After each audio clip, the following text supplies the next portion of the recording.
podcast is intended for mature audiences. The views and opinions expressed are those of the panelists and do not reflect in any way those of the podcast partners, sponsors, or affiliates. Enjoy. Hi, this is Michael Buffer, and you're listening to the voice of the people. Let's get ready for Boxing Voice. Every day I'm hustling. Every day I'm hustling. Every day I'm hustling. Every day I'm hustling. Every day I'm hustling. You know, I can't be fucked with, you know. Beyonce Productions. Whether you pay to see me win or you pay to see me lose, you're gonna pay. Fuck, your kids still gotta eat. I don't have to watch, you know, any footage of a fighter. I mean, because I'm Floyd Mayweather, everybody gotta watch me. I knew eventually I was gonna have to fight Oscar. I feel like he was straight up and down, no special effects. BoxingVoice.com. How can Canelo have the biggest deal? Your deal is for $300 million, and I made $350 million just in one fight. And you're fighting on an app. BoxingVoice.com. I'm a king, okay? I eat a feast. Every time I eat a feast. And when I get up from the table, I don't give a fuck who get the leftovers. At the end of the day, follow my green print. Beyonce Productions. BoxingVoice.com. Good morning, TBV. Welcome back, fight fans, to another edition of the Boxing Voice Radio. I'm your host, Nestor Gibbs. Find me on Instagram and Twitter at NestGTO. I'm joined alongside New Jersey's own Doomsday Doomatron. What's going on? Good morning. Doomatron activated, but unfortunately right now I just finished cleaning up a little bit of coffee I spilled. You know, I'm so excited to get on the show and shit. Call him Spillatron. Spillatron, but the best part of waking up. It's still TBV in my cup. Yo, Troy, what up, champ? Nah, is that Troy King? He snuck up on us? Yes, he did. Champ. What's up? Buenos dias, senores. Buenos dias, senores. How are we? Listen, man, I'm glad you guys are here because I don't know if I could have done this shit alone. I'm getting tired of this shit, bro. I know they're gonna announce it. I know it's a big fight. Big fights, you know, this stuff happens. So there's no, like, it's not like, oh, because it's this fight, I'm tired of it. No, I'm tired of boxing and their fake buildup, you know?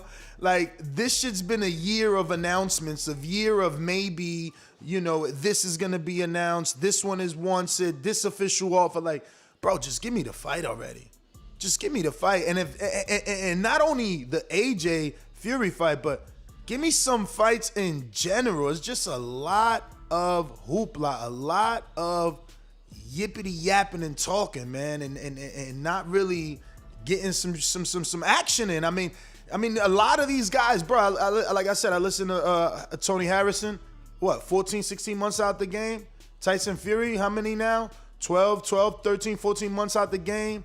Motherfucking Wilder, 12, 13, 14 months out the game. Like, Thurman, 2 years out the game. Like, man, what the hell is going on? Yo, now that you broke it down like that, there's a few people taking long vacations. Yeah, huge, bro, huge. Like, the inactivity is crazy. It's just more talking and yapping and beefing on social media than actually fighting in the ring. And you know, man, I'm a little frustrated. But look, this one is a show for debate, right? This is a show for the fans of each other, of each fighter. You know, Fury basically is saying that this fight, if it doesn't if he doesn't hear something by today, the fight is off. But then in another interview, he's saying that he's sure that this fight is going to get announced later this week. And then on Behind the Gloves, he's saying, well, the actual quote, let me get to my quote here because I'm definitely a psychopath and I hope he knows that. This is the one that I guess the Wilder haters are going to get upset about, right? Because, you know, Fury he's giving credit to Wilder, and nobody wants to give credit to Wilder.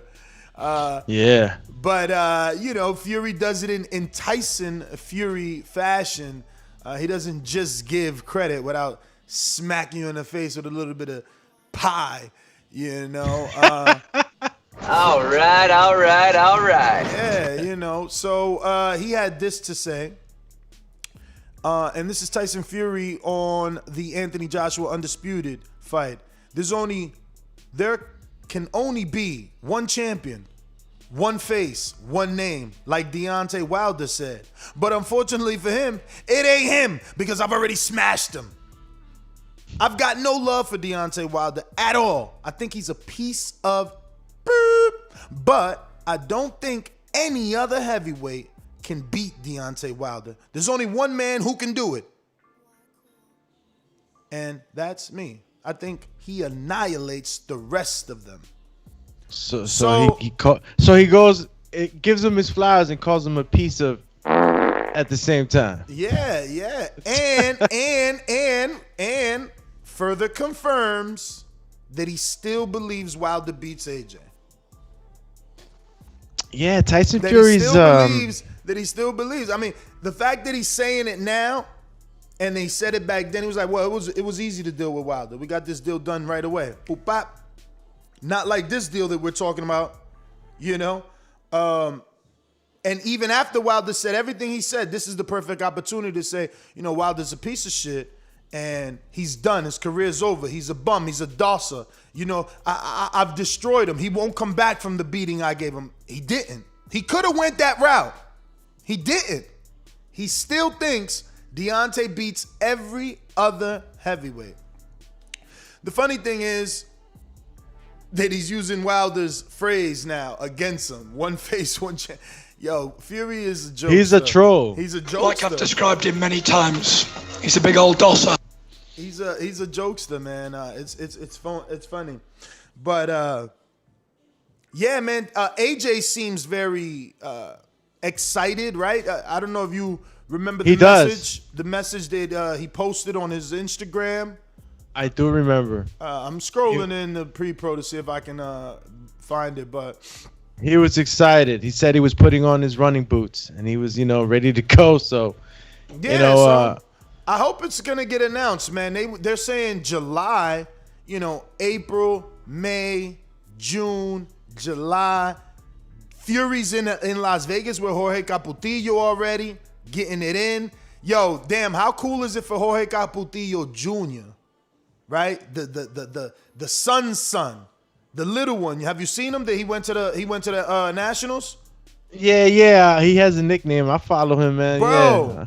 How cool is it that you fucking literally working out next to Fury, literally doing the same punch combination as Fidel? That got to be the little man. I see little man, bro. He was looking at Tyson Fury like damn, I'm in there with the champ. You could see him in the background. Yeah, it must be, it's inspiring, man, especially at that young age, Listen, I know people going, man, fuck Tyson. He's a piece of shit. He never gave Wilder his rematch.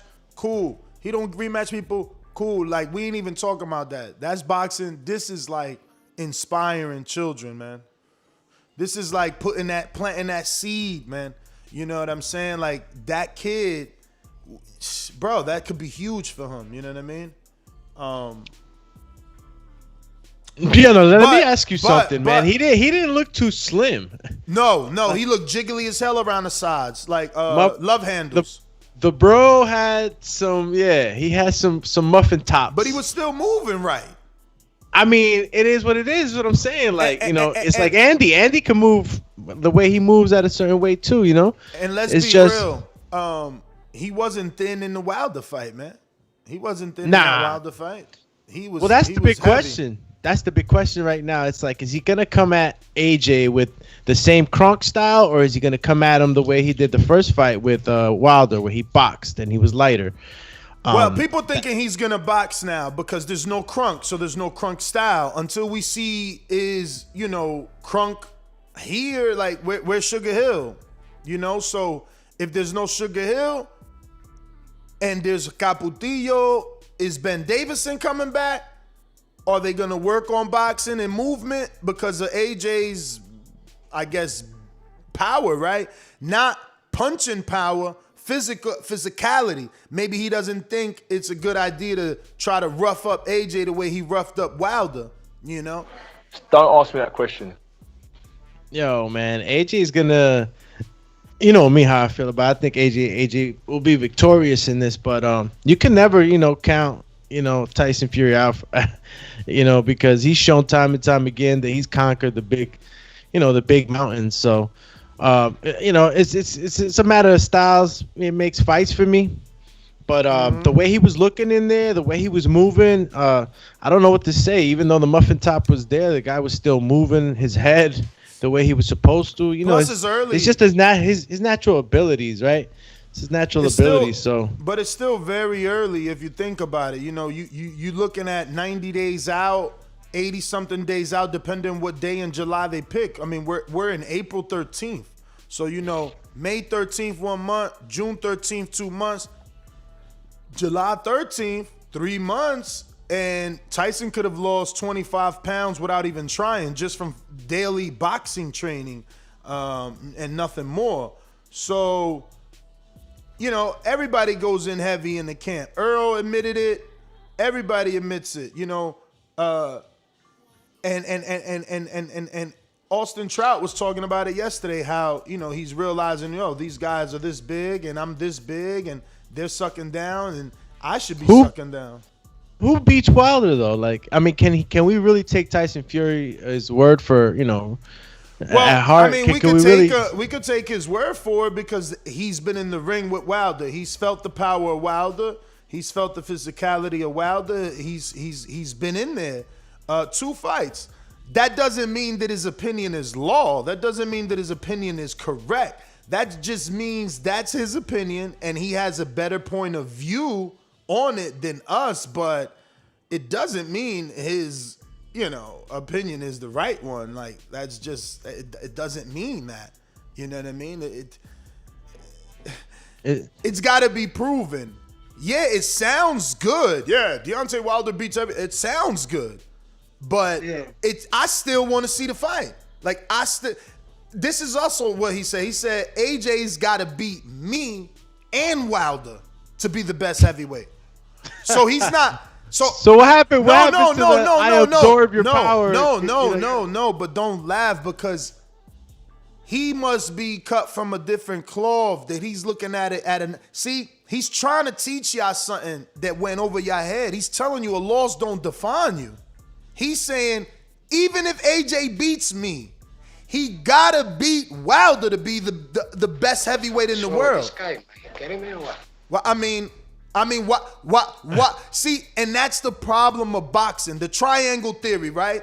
But yet, us as boxing fans, we use it only when it's to our advantage, right? So right now, it's like, AJ fans like, fuck out of here. He ain't fighting Wilder. If he beats Fury, he beat the man that beat the man. Safe route. Real boxing is what the fucking Hagglers and the Hearns and all them did. They do me, you fight me, I fight you, I fight fucking Troy fights you, Troy fight Mario fight Troy. That's how it go.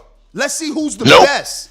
Nah, they talking about, no. You beat him? Shit, if I beat you, that mean I beat him because you beat him and it's a triangle thing. No. And he's bringing value back to that loss.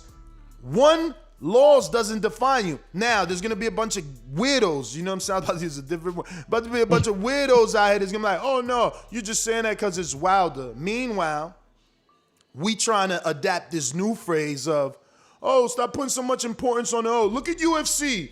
It's the same that's the main thing a boxing fan want to reach to. Look at UFC. They don't care this guy, all those losses. But today, because of the names used in this debate, we're not going to say that phrase. We're not going to say that a loss doesn't define you. Today, one loss will define a certain fighter because there's a certain blackness around some people's heart for this man. But what Fury is saying is true. Because guess what, Doomy? Ain't nobody defining AJ by his loss. Nah, man. I mean, we're not. I don't. Yeah, I didn't see the same energy for AJ when he lost. I mean, in the beginning, obviously, yeah, but you know, he redeemed it, and that's the point, you know, that he did redeem it, and you know, Deontay Wilder hasn't had the opportunity yet to do it, so you know, the view is, you know, because of the circumstance, man. But I get it. What do you Tyson, get? What do you get? You know, I get it that you know, Tyson Fury. You know, he feels the way he feels because, you know, he's conquered, you know, the top of the mountain while everybody was always avoiding it, right? So, you know, I got to give him that credit. I got to give him the credit for, you know, not running from the threat, but, you know, running towards it. So, I could sit here and just agree. You know, I could agree that you know, AJ would probably in the future after beating Tyson Fury. I don't see Deontay Wilder going anywhere. He would have to face him eventually.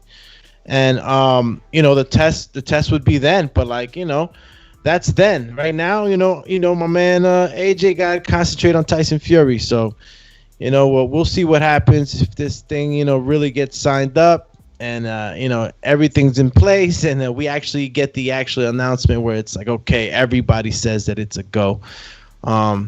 I still feel the way I feel, man. I think AJ favors the inside fight. I think if you know, Tyson Fury would have came in crunk style or anyway like that type of fight favors AJ. Even if he was strong like the way he was with Wilder, I think Tyson Fury's best bet would probably be to box.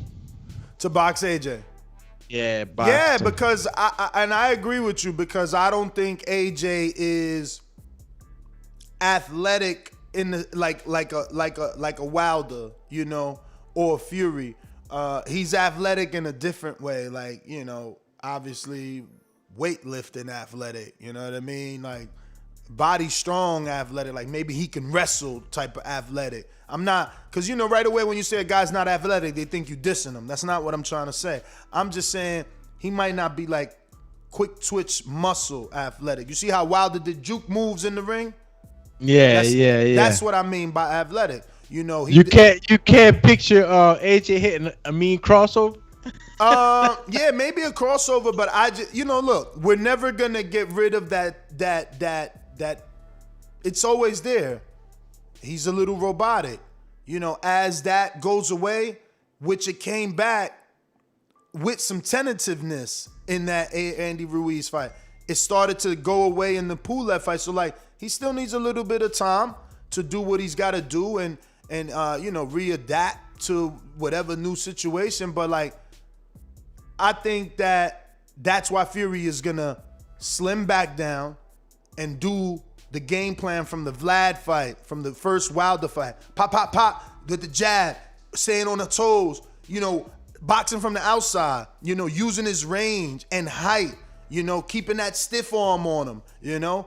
I don't think he's gonna make it the type of fight that he did with Wilder. He chose that with Wilder because of the weight.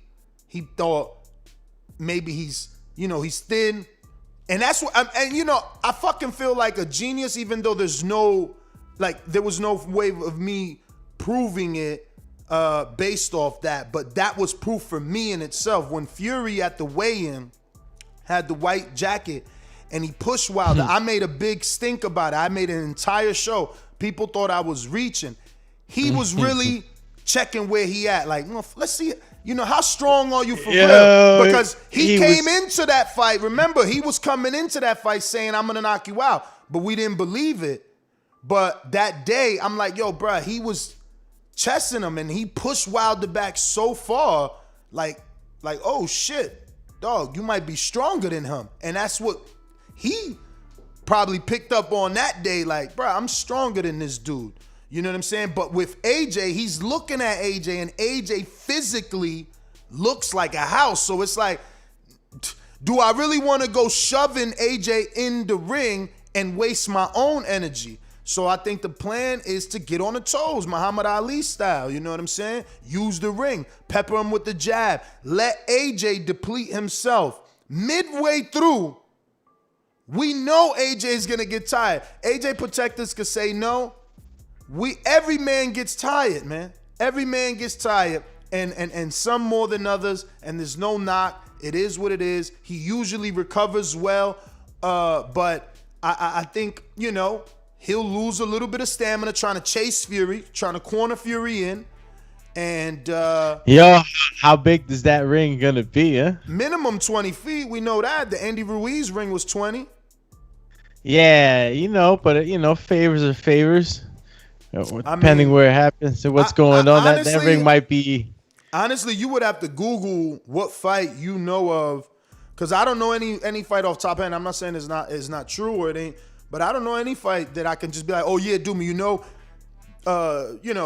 Mario versus Keem was in a 22-foot ring or a 24-foot ring. I never heard of that shit. Yeah, those. I actually thought details. this one. I actually thought the AJ Ruiz 2 ring was 24, but someone said it was 20 back then. So man, that Tyson Fury Vladimir Klitschko was huge. Yeah, but Google it, because there was a lot of controversy about that one because of the padding. So I'm sure if you Google it, a writer that wrote on that story, on that controversy, maybe gave us the size of the ring. But again, that isn't something that's used a lot, especially not in the heavyweight division. Like, oh, he wants a bigger ring, because heavyweights don't want bigger rings. Heavyweights are so big that big rings are small, and the smaller the ring, the more action. That's what heavyweights produce, is action. So, but once there is a big ring for smaller fighters,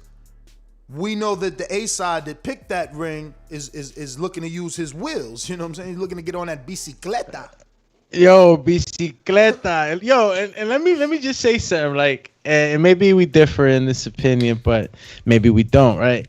Yo, like, I know, yeah. I was just gonna say, what the hell do bike rides do anyway, bro? I was on a bike ride yesterday and I felt like I did nothing. I still went to the boxing gym because I felt like I did nothing. It was like I did over 10 miles on a bike. And, you gotta do a little more than that. Barely bust the sweat. I'm like, I'm sure this didn't do nothing. If you run 2 miles, you gotta do 20 miles on the bike, champ. Damn. I'm saying, so you could get that same type of, I guess, up pace, depending on how the if you're going rolling hills, if you're going up and down, all types of shit. But yeah, you should beat me. Hoy. Yo, I'm surprised Troy ain't jump in like, hey, yo, Don, you ain't gotta ride the bike.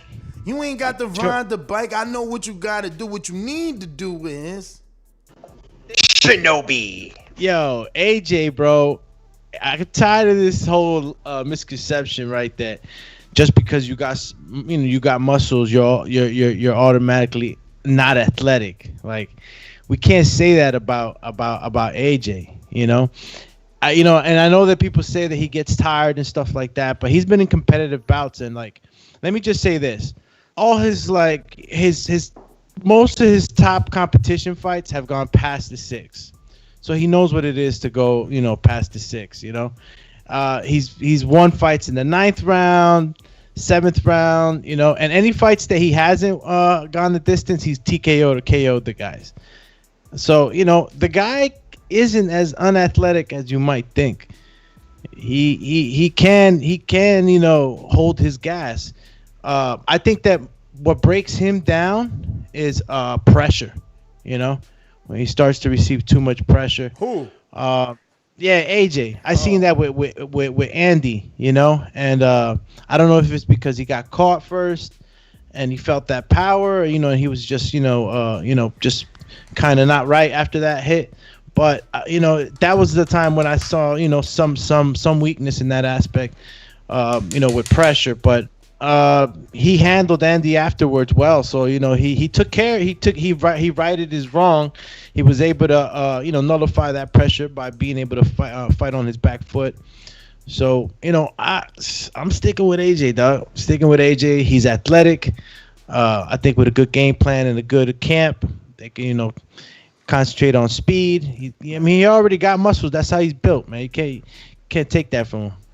Man, I'm sorry, man. I mean, for me, first, I would like y'all to hit the thumbs up button. Two, for me, it's just like, I'm with Fury. I think that, I always thought that, right? I always thought Wilder beat all the other heavyweights. And I always thought Fury was the tough fight. I thought he was going to beat Fury. I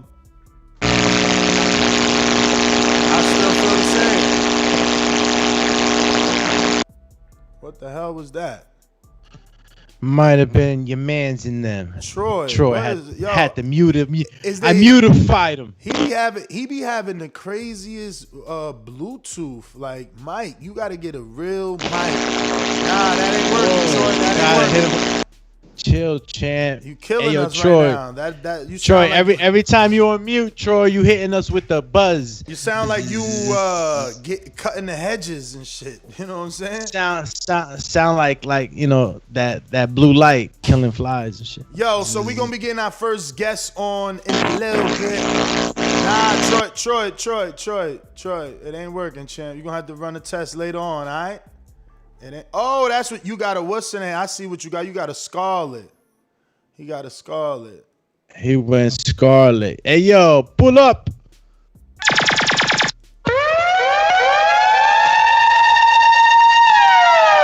Murderer.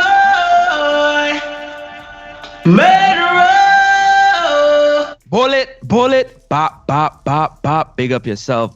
What are there? Yada there, bro. Big up yourself. Shout out to everybody out there. Thank you to my Lord and Savior for another one, man, because without him, none of this would be possible. Nestor, Alex, King, what's happening, man? How's everybody doing? You know what I'm saying? Everybody's excited this morning because you're getting some news about, you know what I'm saying, the heavyweight division. So, what's happening?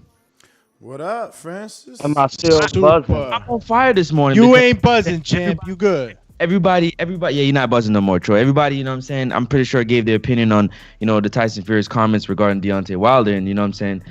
We understand. I'm pretty sure at this point they both have no love lost for one another. So, and to me, that kind of cancels each other out. And I'm gonna give my quick thought like that. Yeah, but he said, "What do you mean cancel each other out? Is you sure you on topic, champ? Cause yeah, you said that he beats every other heavyweight in the division, but he feels that Deontay Wilder, according to Tyson Fury, no? Yeah. But he's a piece of shit. Yeah. But you said I'm pretty sure Deontay Wilder feels the same way that Tyson Fury will beat every other heavyweight in the heavyweight division, but he don't like him very much the same way. That's why I said they can't each other. You think that? All right. I don't think Wilder would say that. I think Wilder would stick to saying, like, you know, that he's a cheat or something.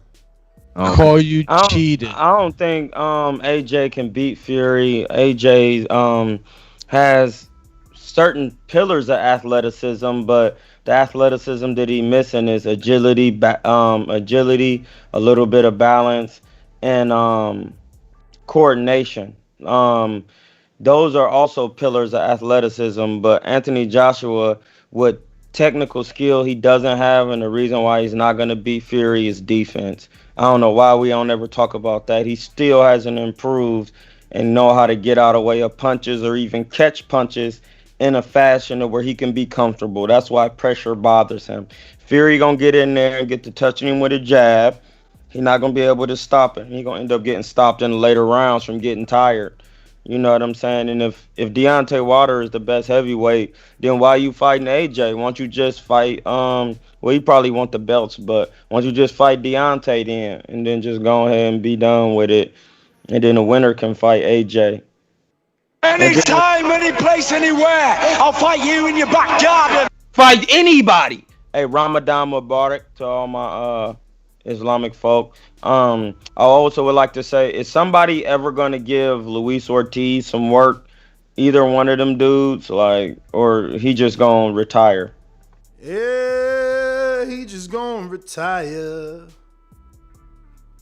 Because it looked like Tyson Fury never wanted to give him no work. AJ, he was on Dazn, he never got no work.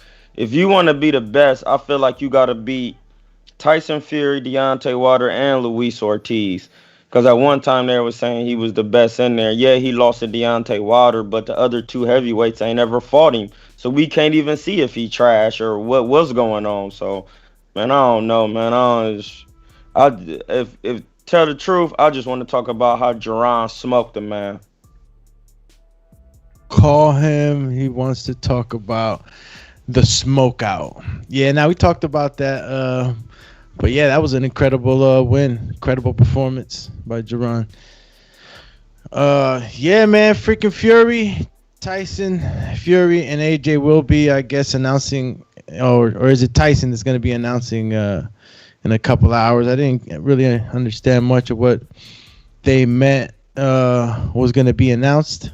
Ness, did you happen to read that this morning? Read what? It's about another announcement. What do you mean another announcement? Tyson, you know how they've been announcing like it's gonna happen. I don't know if I saw it on a post, but I guess I'll check it out right now. Yeah, I don't know what you mean. I mean, he said Tuesday. If he don't hear anything by today, it's off. But then in another interview, he said something like, you know, it'll be announced this week. So that's where we're at. You know, I don't even care about the announcement. I wanted to talk more about the fight and like, you know, like he said, Wilder versus all the other heavyweights, him versus AJ, you know, and if AJ beats him, then he says AJ versus Wilder because he feels like if you beat me, you still got to fight Wilder to be the best heavyweight of this era was the debate. So let's start there. Francis, do you agree with Tyson Fury saying that even if AJ beats him, he still got to face Wilder in order to be considered the best heavyweight of this era? Or do you run with the triangle theory most fans do? Like, yo, my fighter beat the man that was the man, so he don't got to fight you. Fury beat you. Nah, I subscribe to the fact what Fury said. I believe that he does have to go. Yeah. It's good for his legacy if you can fight Wilder and either win or lose, because you can figure out whether or not, because Wilder was known as, you know what I'm saying, the baddest man, hardest puncher, you know what I'm saying, probably ever in the heavyweight division. And at the time it was Wilder and AJ, it wasn't Fury. Fury wasn't even in the picture. You know what I'm saying? Wilder brought Fury in the picture by asking him to come back and I'll give you a fight to get back on, you know what I'm saying, get back on your game. So it would be nice to see that. That was always been the fight. Whether when Joshua lost, they still wanted to see Wilder versus AJ. So yeah, I'm with that. I think he got to go through that road. Yes. What about you, Troy? Hoping my audio sounds good. King. Yeah. No, my thing wasn't all the way plugged in. That's why it was buzzing. Pause. I think, yeah, of course he got to fight Wilder. I think Fury should just fight Wilder now. Like, no, not Fury. If AJ beats Fury. AJ, you right, AJ. I think AJ should fight Wilder, but he ain't gonna never fight dude. So. Well, looks like we got our first guest on. Christian Otero, El Veneno. Was good, champ? Turn on that camera. There you go. There you go. What up, though? Good morning, guys. Good morning. Good morning. What's happening? Ain't nothing much. I'm just chilling. I just got up a little while ago and stuff. Word. I'm about to start my day. So, talk to us, man. You're back. Do you have any headphones? Because it's looping in. Yeah, give me a second. No problem. So, ladies and gentlemen, we're joined by a New York City. What is it? Let me let him tell you, because I know you're mixed as well. You know, you got a little. I'm just gonna. All right. I'm a Puerto Rican and Cuban fighter. Puerto Rican and Cuban. Out of New York City. Turn that up a little bit, champ, so they can see you perfectly. You might want to take the hood off too, because you want them to see you in the street and be like, "Oh shit, that's Christian Otero." That, man. Y'all caught me lacking. Word, caught me lacking, man. I'm good. It's all good, champ. So I'm a up and coming Cuban and Puerto Rican New York fighter. I would say I'm a sensation in my own ways. Yeah, for me, up and coming, baby. You on the rise.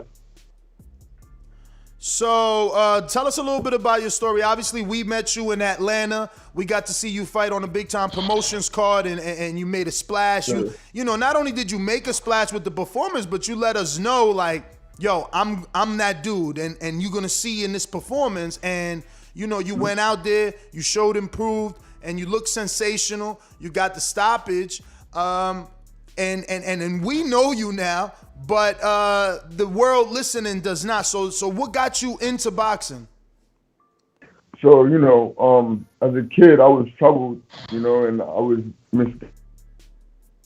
misguided all over. You gotta get some Wi-Fi. Can you get around the Wi-Fi or something? We losing you. We losing them. We good now? We good now? Yeah.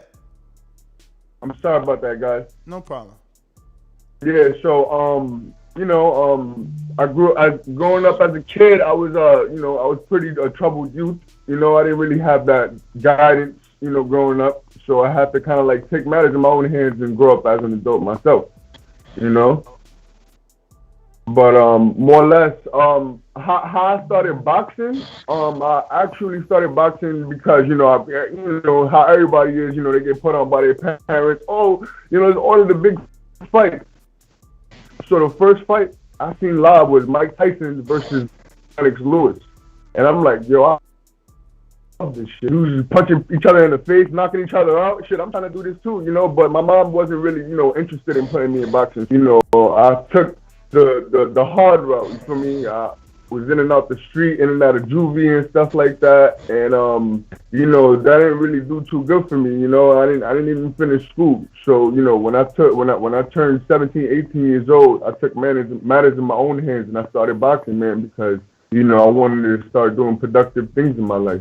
And I just wanted to make a statement. That's what I'm about. I'm all about making statements, man. So, who's guiding your career, man? How'd you get to this point? Right now, you're 3-0, right? Yes, sir. 3-0 with 2 knockouts.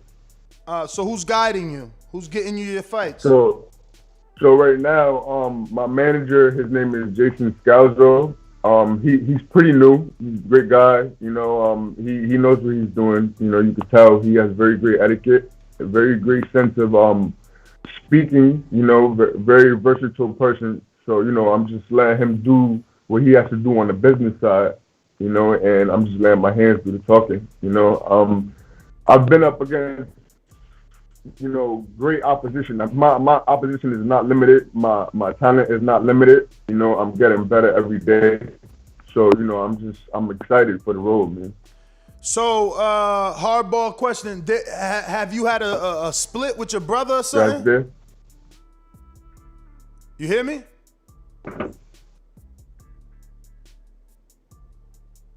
Yeah, I can hear you. You hear me now? I'm here. Okay, so I said this is one of my hard ones. Did you have a split with your brother? No, I'm still training with my brother. I was just introducing my manager. But my brother, his name is Juan Otero, aka Coach JR, aka Coach Pancho. You feel me? He's always gonna be with me until the end. You feel me? We're gonna win the world title together. No, I'm just, I follow you now. It's a wrap. So I'm everything you post, I'm on it.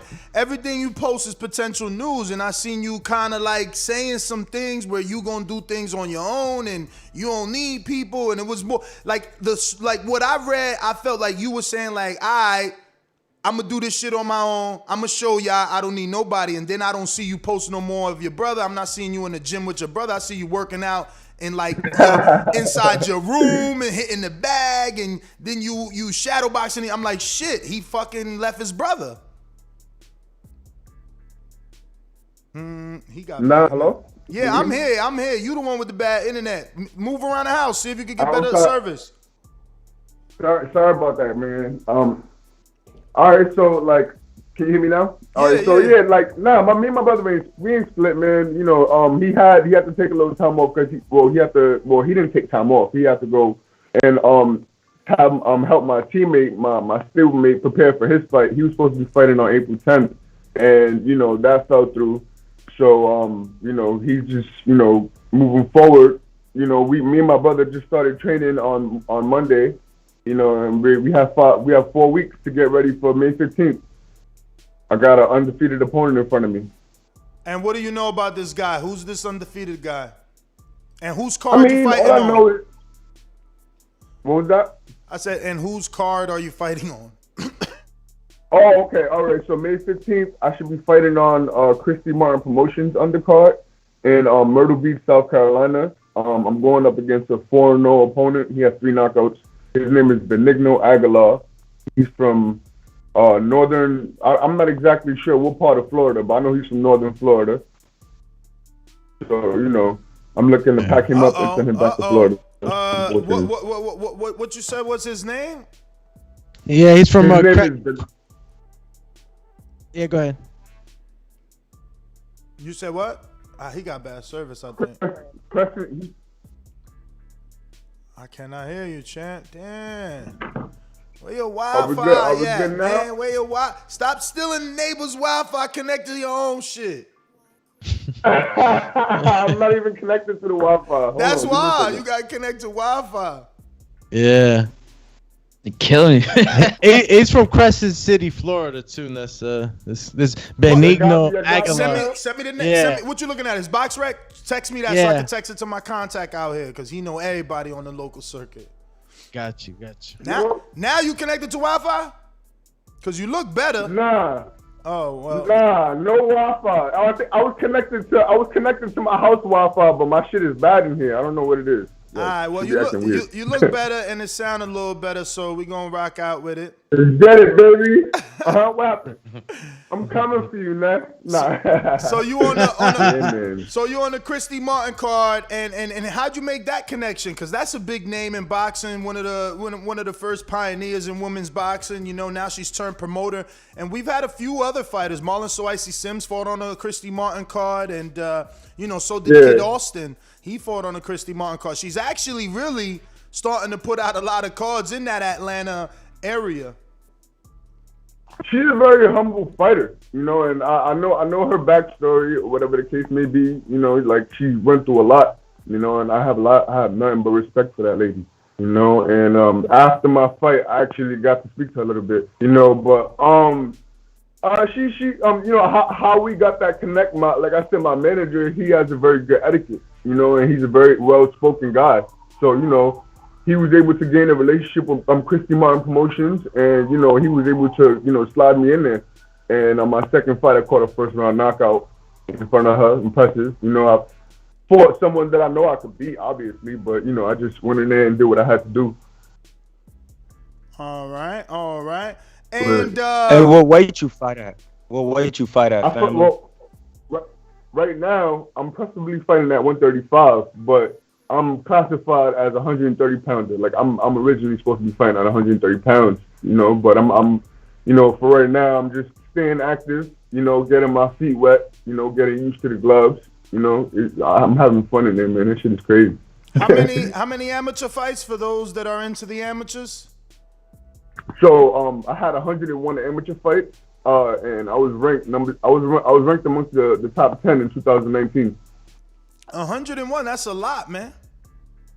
Yeah, man. I had a few fights. If I would have started at 13 or 9 years old, I would have probably had like 300-400 fights right now. What age you started? I started boxing at 18. Okay. 18. Yeah, man.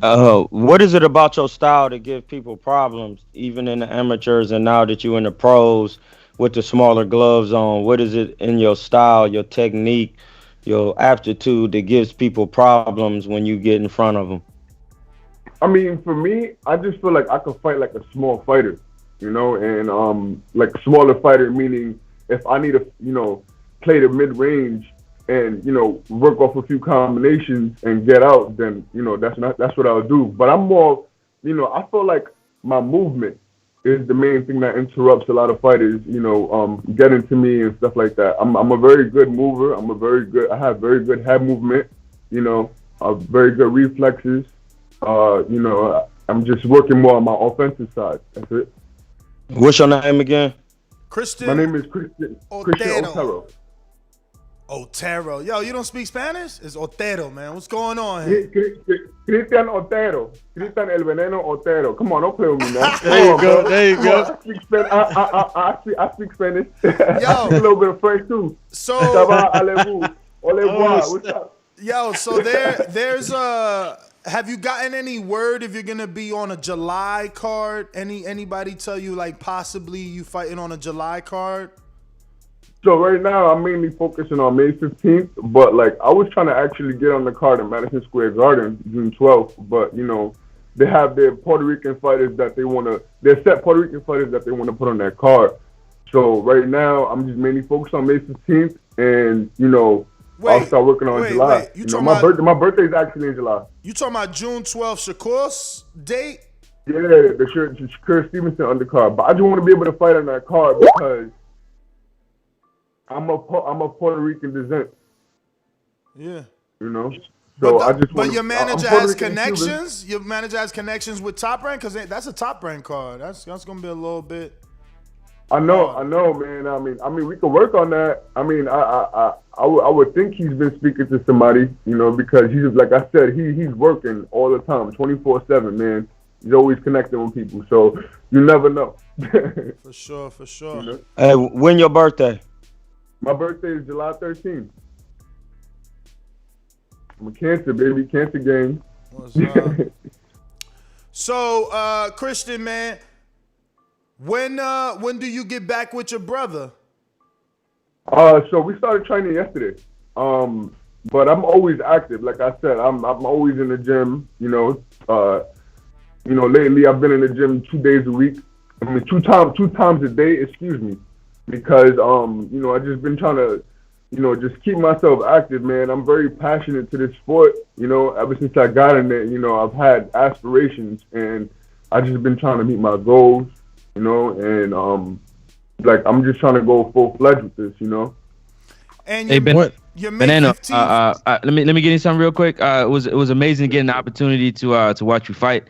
One thing I can say, what's happening, man? One thing I can say is you looked really, really patient and comfortable in there. Having only 3 fights, I mean, where does that come from? I know you've had 101 amateur fights, so I'm guessing the experience of getting in rumbles have already, you know, you probably already gotten shaken out of you. But it's the pro level, you know what I'm saying? It's the smaller gloves. Like what when you're hitting these guys and they're falling over, what's not getting you so excited? You're so calm, like as a young fighter. I mean, when I had like maybe like 8. I mean, I always spar because for one, I spar with guys bigger than me all the time. I'm not scared to spar with anybody. But more or less, you know, from like 9 fights on, you know, I've been in a few camps. You know, I've been in camp with Eddie Gomez. I've been in camp with Jonathan Marcello. You know, I've been in camp with guys that are punchers. You know, and you know, I feel like that helped me. Also, as far as pace, you know, in the amateurs, when you go from novice to open class, the pace slows down. So it's like, you know, like you want to be able to go in there and take your time and let your combinations go. You want to be able to affect your opponent. You know, you don't want to be talk your ish. Talk your ish. You want to be efficient. You know, so I just feel like, you know, the critiquing, you know, the technique is the main thing, the vitals. You feel me? You got to make sure you on your vitals. If not, you feel me? That blood gonna clog. But when you was going to that body, it was leaving you open for some headshots. Not that you was getting hit, but you also got some head. Didn't you have a headbutt in that fight that we seen? I remember you having a mark on your head. I got hit with a headbutt. You feel me? But that's me. I got a big ass head, more or less. The day before when I was weighing in, I got clumsy and I fucking hit my head. So I wound up getting a cut on my head before my fight. My brother was so mad at me. So that's why I went in there and I was so patient. You know, if I didn't have that cut, I would have been a little more aggressive because I'm a dog. You got all 4 rounders so far. I know that there's a time and strategy for, you know, each team. When you gonna go up to the six rounds? So after this next fight, you know, I'm looking forward to going up to 6 rounds. You know, right now I'm just like I said, I'm just getting my feet wet. How old are you now? I'm 26. Okay. I'm about to be 27 in July. Okay. Yeah, I mean, you know, usually it's 4 rounders or 4 to 6. Like you usually go 4 or 6, 4 rounders, then graduate to 6, do another 4 or 6, then go up, unless they're, you know, jumping the line. But I see Ofacio. Honestly, I feel like I should be going 6 this fight because my opponent is 4-0 with 3 knockouts. And his last fight, he fought to a unanimous decision. So you should have that experience already. I got that experience. You know? I mean, there's no rush though, champ. There's no rush. Nah. I mean, you know, I'm like I said, I'm soaking it all in, man. I'm taking that experience. So, what's the status between you and Ofacio, right? Because he's from New York City, and we've interviewed him, and I see that he's like comments on all of your picks and stuff. So like, you guys know each other, y'all work together. What's up? Yeah, that's like my day one right there. That's like my little brother right there, man. You know, I'm proud of him. You know, he's doing his thing. You know, you'll never see us fight. We never gonna fight each other. So that's one thing that's off the table.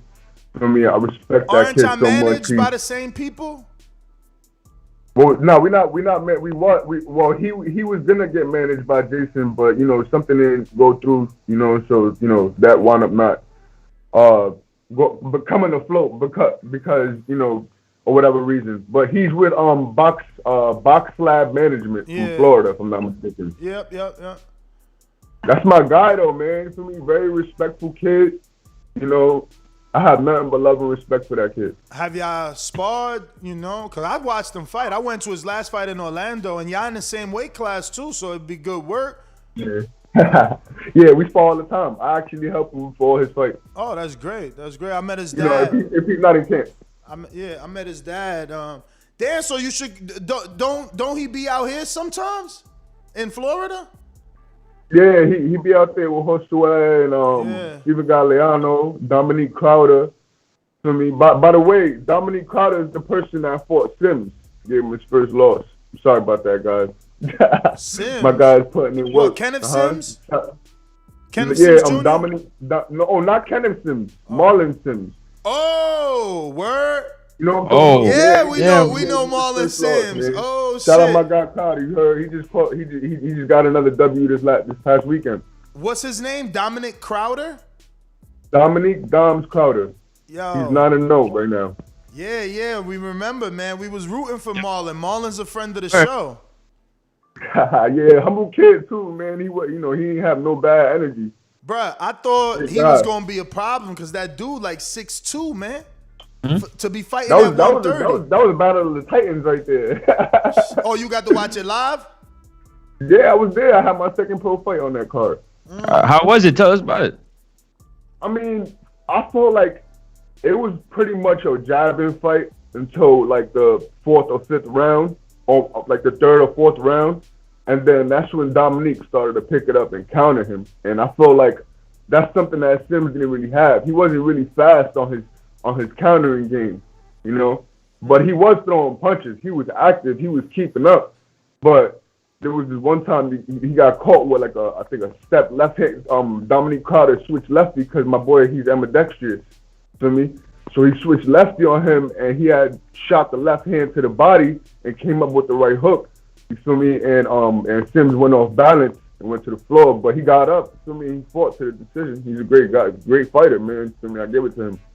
You know? Yeah, definitely. So listen, talk to me about your house. Is that like the basement? Did you just say, yo, I'm so focused? Nah, seriously. I live in the projects, bro. No, well, listen, I want the people to know your story, dog, because if that's not your basement, that shows the level of seriousness that you have, that you put a fucking, you got a heavy bag in your living room, dog. That shows that you hit it. You know I'm about to show y'all. You know what I mean? When we always working, baby. Yeah. We always working, man. That's what I'm saying. Like my living room is a little messy right now because I was doing some laundry and stuff. But yeah, man, I'm always. And I see the pull-up bar right there. That pressure pull-up bar. Yo, you see, and I just see. Yeah, I got the pull-up bar and all that right there. Yeah, no, listen, that's the hunger, and that's what I want. I want the audience to understand that this isn't a dude that's got a silver spoon. You don't got the fancy promoter giving you the signing bonus and letting you use the top-ranked gym. You getting it in the mud. You working, you in the gym, and you got your house transformed into a gym. So, like, I respect what you're doing, dog. It was definitely to highlight you and let them know that you got that hunger. Get behind this kid. Necessary. Get behind this kid, man, and definitely. Nah, man, it's a wrap. You see how many times I repost you, and this is his social media, Veneno_Otero, which he should be changing by today. It should be saying Christian Otero right there, so it's easy to find him. But I hear you. Can you put it in the chat? Can you put it in the chat? Cause I can't be spelling all these names. The thing is that Troy, the chat that you trying to use is the chat that makes noise on the show. So someone add Troy to the pre-pro. No, add him to the pre-pro, man, so we get that over with. Cause he got an iPhone, and I will put it there once you tell me you add him. But yes, this is Christian's social media. Get behind this kid right now. New York City, born and raised, undefeated, 3-0, 2 KOs. Puerto Rican and Cuban. Coming, Puerto Rican and Cuban. That's a rare mix. Not that it's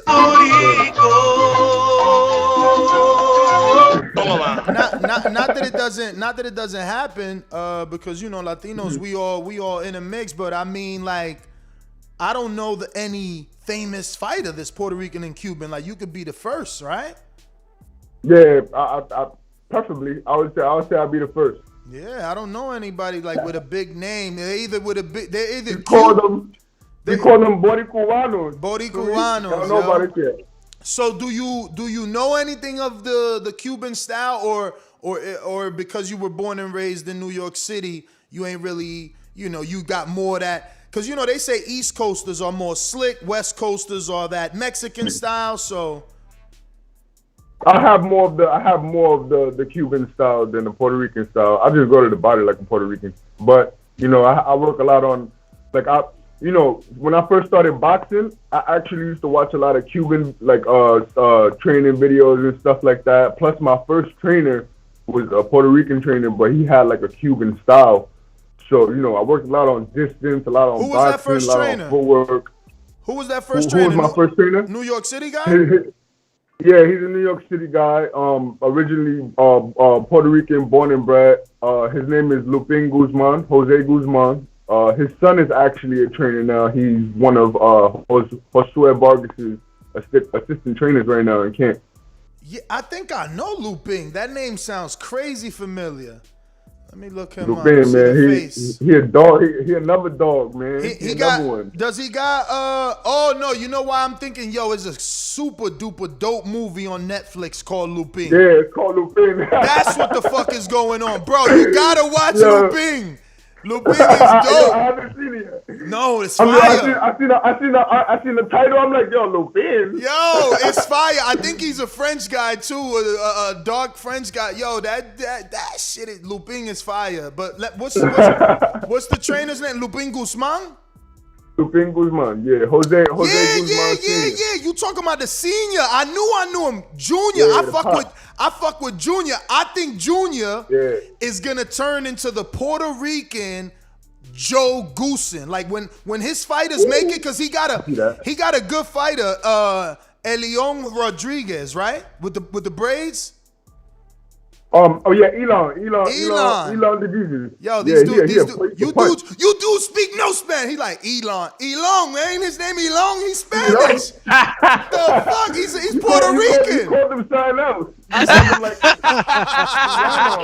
He's showing his Spanish finish. Yo, I definitely said Elon, but that trainer. Up, bro. You can't tell me to talk Spanish with an accent. I know, I hear you. Yo, that trainer though, that trainer Lupin, I fuck with him. He's like, he dresses so well the night of the fight. And then my son be fly. And and his fighter caught a body that night. That was in Orlando. Bro, he blanked that dude, bro. Wow. And ever since then, I was following him. I made some phone calls. That dude be sparring with Tevin. He be in Philadelphia. He be all the way in Orlando. Yeah. He be in Coach Nelson's gym in Orlando with Josue Vargas and Edgar Berlanga. Yeah. Yo, that kid gets around. That dude, Lupin Jr., he nice, man. He's a good trainer. Lupin Jr., I like that. Yeah. Guzman. He been around too. I mean, he had mad. He was a pro. No, he was a pro too. Yeah, he went pro. Went pro. Yeah, the son went pro. Nah, yo, I like that kid. I like that guy, man. I told him that when I met him and I interviewed, I said, yo, I hope you become the Puerto Rican Joe Goosen, because if he, at this level, he looking that fly in the ring, by the time he get on TV, hopefully the name sticks, you know what I'm saying? Because only Goosen gets that fly in the ring. You think he gets fly? Watch my brother in the corner. My brother? Bruh, your brother was in a tracksuit. Your brother was in a tracksuit the other fight. What Yeah, you talking about? yeah. That was for sponsor. That's for sponsorship reasons. You feel me? Shout out my guy. That's the money. Boxing. That's the money. Yeah, man. Feel me? We gotta look like money. But I tell you this: the next fight, my brother's gonna come out looking drippy. Watch, you gonna be like, oh, what? Yo, feel me? My guy stay getting drippy. You and your brother look a lot alike. How close in age are y'all? He's 3.5 years older than me. Oh wow, you can't even tell because he's like shorter than you a little bit. Yeah, I cut my hair, by the way. I was about to say, you took it off. Yeah, he trying to get the waves. Yeah, and the hand movement is gonna be on point. More aerodynamics. Yo, that was a good one, champ, for real. Yo, that was good. Man. Yo, I was gonna say I watched that Border Wars video. So I see my guy putting in work. Which one? I see him putting in work, bro. Oh, Francis? The most recent one. The most recent one that was in Florida. Yeah. I was gonna if I didn't have so much going on, bro, I would have went. But you know, I'm up here in New York going through shit. So I'm just trying to make ends meet, bro. I hear you, man. It's gonna get better, man. You just gotta keep winning and keep working. Keep that mindset, bro. Keep that heavy bag in the living room and keep using it every chance you get, and you gonna blow. But I was asking you about July because there's another card with big time promotions, man. Tell your manager to contact. We gonna be commentating. I would love to have you on it so we could talk about your fight again live, man. You brought that excitement. I'm more than likely gonna be on that card then. Yeah, well, make sure. Put the bug in his ear. I'm on there. I'm in there like somewhere. Yeah, put the buggers in there. I'm being told that and maybe you could tell us something about him. I think he's from New York City. I last heard he was sparring with Teofimo Lopez, getting him ready for Vasyl Lomachenko. I'm talking about Lefty Guns. Yeah, that's my guy. What's his real name? What's his real name?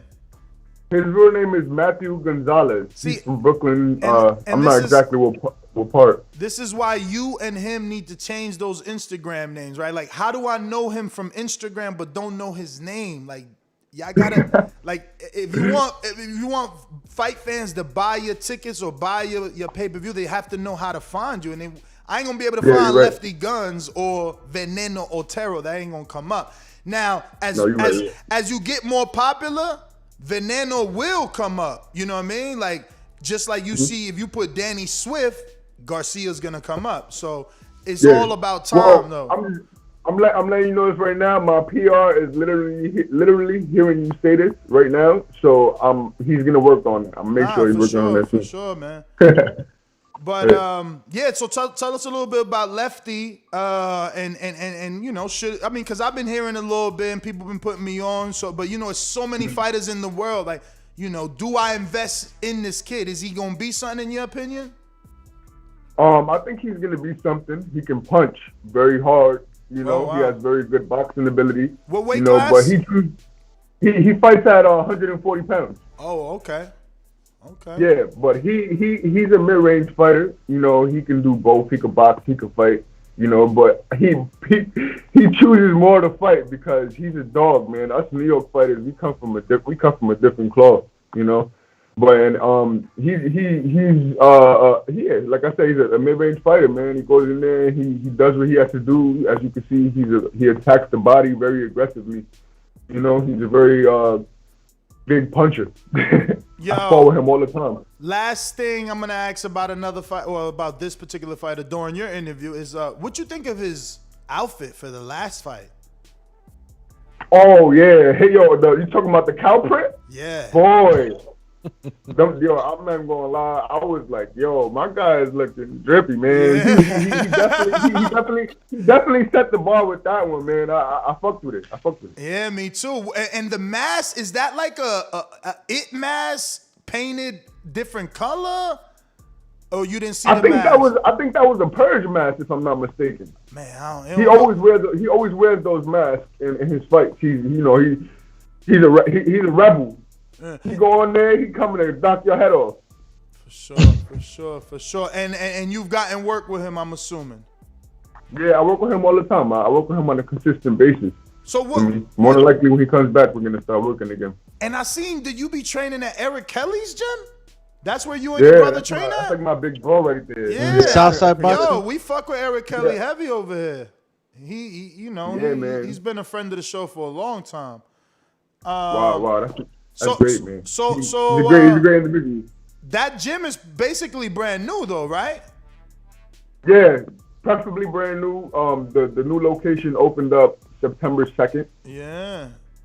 Yeah. So that's what's up, because once COVID hit, you know, all those New York City gyms but he's letting you come in on a private or something? No, the gyms are open. The boxing gyms in New York City are open. So, but I mean, during COVID, were you able to come in, or that's why you set up in your house? Oh no, I was on my Rocky shit. I was at home. I was training at home. I was in the field on the side of my building. You know, doing sprints with my brother.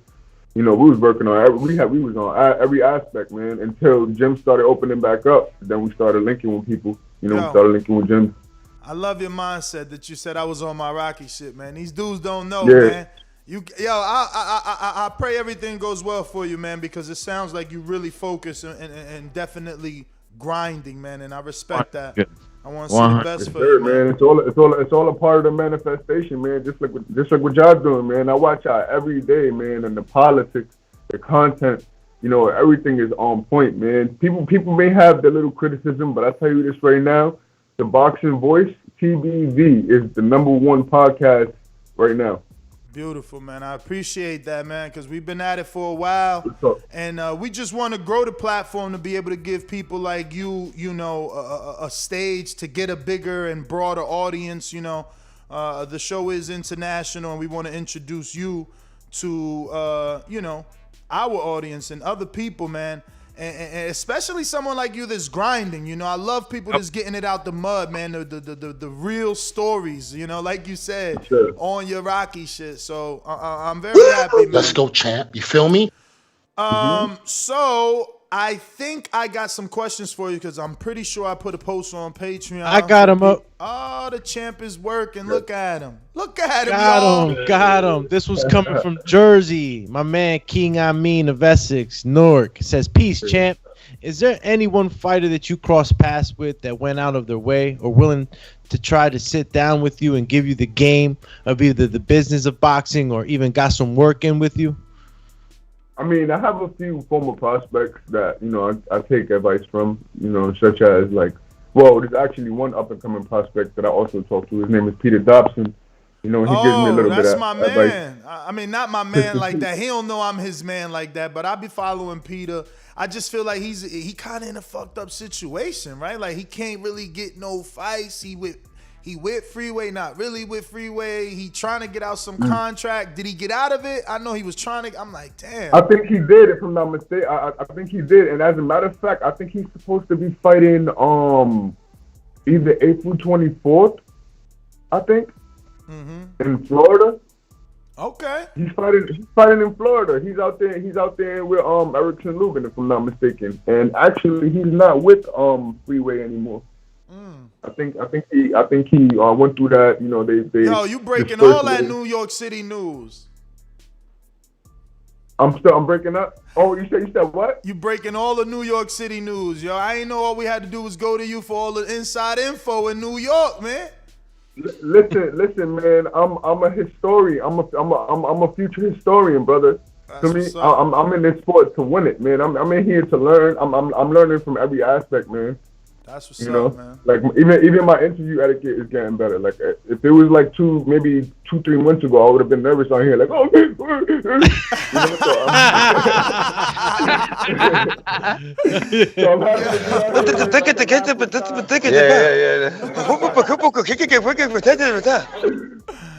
man, I would have been just like that. Word. That's hilarious. Sound like Busta Rhymes out here. All right. But yeah. Yo, that's a nice gym Eric got, man. It must be easy to work out in there, boy. Yeah, it's nice and clean. I can't wait till we start sparring that bitch, man. Why ain't no sparring yet? I don't know, man. Governor Cuomo is he's slacking on that, man. He's saying like physical, intense like competition things, like like activities that have to do with like intense workouts and stuff like that is not really prohibited in the New York City area. They just opened it up in the New York State area, but New York City, Bruh, you better go I don't to know New what's going Jersey. on, man. You better go to New I'm breaking all the laws. I said you better go to New Jersey. He breaking all the laws. What happened? Nah, I go wherever. I'm gonna leave rock on any block. Now let me stop. Nah, but for me, Connecticut, it don't matter. You know, like it don't matter. Yo, Jersey, I could put you on in the gym. Then you gonna get some work, man. Everybody goes there. Like Sergey Derevchenko was sparring, Charles Conway there. You know, Rajan Chen spars there. Chris Colbert goes there. It's not on the regular. It's not on the regular, but it's a gym that 7 days a week, someone will eventually, you know, they'll be there. Like somebody's gonna come. Somebody's gonna come. Nah, I hear you. I mean, I got connects. I got a few people that I can work with. For Richardson Hitchens' last camp, I was trying to get some work with him. You know, but you know that didn't fall through. He had his little moving around that he was doing. But I wound up, like I said, getting in camp with Steph in the beginning of the year, Stephen Fulton. Okay. And I would say. So you got him ready for the Angelo Leo fight? You got him ready for the Angelo Leo fight? That's what's up. Yeah, I got him ready for that. You feel me? Yo, the dog work, we got some dog work, man. So you went to Philly for that? Yeah, I went to Philly. I was staying out there in the hotel and stuff. It was chill. Nice. He put you up, or you just got it on again? You invested in your career. I just invested, man. Yo, you know? Respect, champ. That's how you get it, man. You know what I'm saying? Because some people like, nah, man, I ain't no sparring partner. You want to spar me, you got to pay me. It's like, dog, is you on the level to get paid, or do you need that motherfucking experience? You know what I'm saying? Now he's a world champ. Every sparring. No, exactly. And now he's a world champ, and you did it on the muscle. Maybe he call you back, and you gonna keep getting that experience, man. This is a smart move, man. I like you more. I'm praying for that, man. I'm praying for that. He needs this work, man. Yeah. Bet on himself, man. I love it. You bet on yourself. Thank you, man. You got to. You feel me? If you don't bet on yourself, nobody would. Yeah. I gotta look after my investment. For real. You know, but I say it like this: if Stephen Fulton really wants to become undisputed champion, he got to keep a motherfucker like me in his camp. That's gonna push him. You know, that ain't gonna go in there to look pretty. Because at 122 pounds, they ain't coming there to look pretty. They coming there to knock your bean off. You know, and right now I feel like Stephen Fulton is that guy at 122 pounds. Like, yeah, he just won the world title, and yeah, he won it against someone that just won the world title. Yeah. But I feel like when he goes up against that tough opposition, like if he meets what's that dude's name? The Filipino fighter that he called out anyway. Ancaja? Jerwin Ancaja? No, not Ancaja. Oh, Casemiro. Casemiro. He fights somebody like that, or he fights somebody like, bro, he's knocking him off the plate. It don't matter. It don't matter who it is. He's that guy at 122 pounds. Who, you know, Stephen? He punches like 135 pounders. Stephen? Yeah. That boy can punch. Yes, he can. Wow. I've never felt it. He's like, I never felt it. But yeah, you can see how his opponents cringe when he hits them to the body. Woo! Leo's a tough dude. You can tell when he was ripping Leo to the body, he felt them. Yeah, you know, but you know, Leo, he got that Mexican heart. Yeah, he tough. He ain't gonna take that away from him. You know, so. But much respect to Stephen Fulton. For me, he's doing his thing, you know, and I hope he's able to make history someday. You know, for me, I'm trying to make history myself, you know, amongst myself, you know, so I'm just having fun with it, man. That's it. If you don't have fun with it, there's no reason to be doing it. For sure. So, anyway, next one. We got another one coming in from the 504. It's Root from the 504. It says, New Orleans, since you've had a late start in boxing, what are the plans if you get past Aguilar to move your career along? I will get past Aguilar, but I'm just gonna continue manifesting, continue you know, promoting, you know, just getting myself out there, you know. Also, you know, just working with my manager, you know, manifesting and just you know, I'm just like right now, I'm not gonna say I'm in a limbo because I don't really have anybody looking at me, but I'm just letting my hands do the talking and hopefully something to come afloat. You know? the talent speaks for itself. You know, the charismatic flow, the charismatic traits that I have, you feel me, speak for itself. I talk shit, you feel me, if I have to, you know. I'm not gonna be in there looking like a one-trick pony. I love to carry versatility. Listen, let me just remind the people, that's what drew us in. Like, you got to the weigh-in and brought energy. You and your brother brought the energy. Like you said, y'all brought the track suits. Y'all walked in looking like a team. A team, yeah. And when you got to the weigh-in, you talked your shit. You know, I think you even did the throat slit. So it's like, that's what people need to see. And you know, that's what my mind triggered. And I'm like, okay, now I'm focused on you. So now I'm focused on your fight. Now I watched you fight. Now you got the knockout. Now I'm invested. I want to follow you. Yo, what's your name? Yo, let's interview that dude. So people need to take a page out of your book. It's nothing new, but people forget. People forget this is something that they got to do as well, man. So they got to show up and show out. I just I appreciate that you know you not only focused on just the boxing and that you understand that there's so much more than that to get to where you want to go, man. But knowing that right now, I can see you gonna get where you want to go, man, because you got it figured out. You just got to keep winning now. Word. And I'm learning from the younger guys too. You know, like, you know, to blurt out one name, like Keyshawn Davis. Yeah. You know, you see him, he's doing his thing. He already fought on 2 different promotional undercards. Beautiful. You know, that's impressive, man. Super. You know, for him to be for him to be able to gain a relationship with them, you know, and just continue manifesting, man. I wish that man the best. Yo, let me ask you, man. He's such a great talent.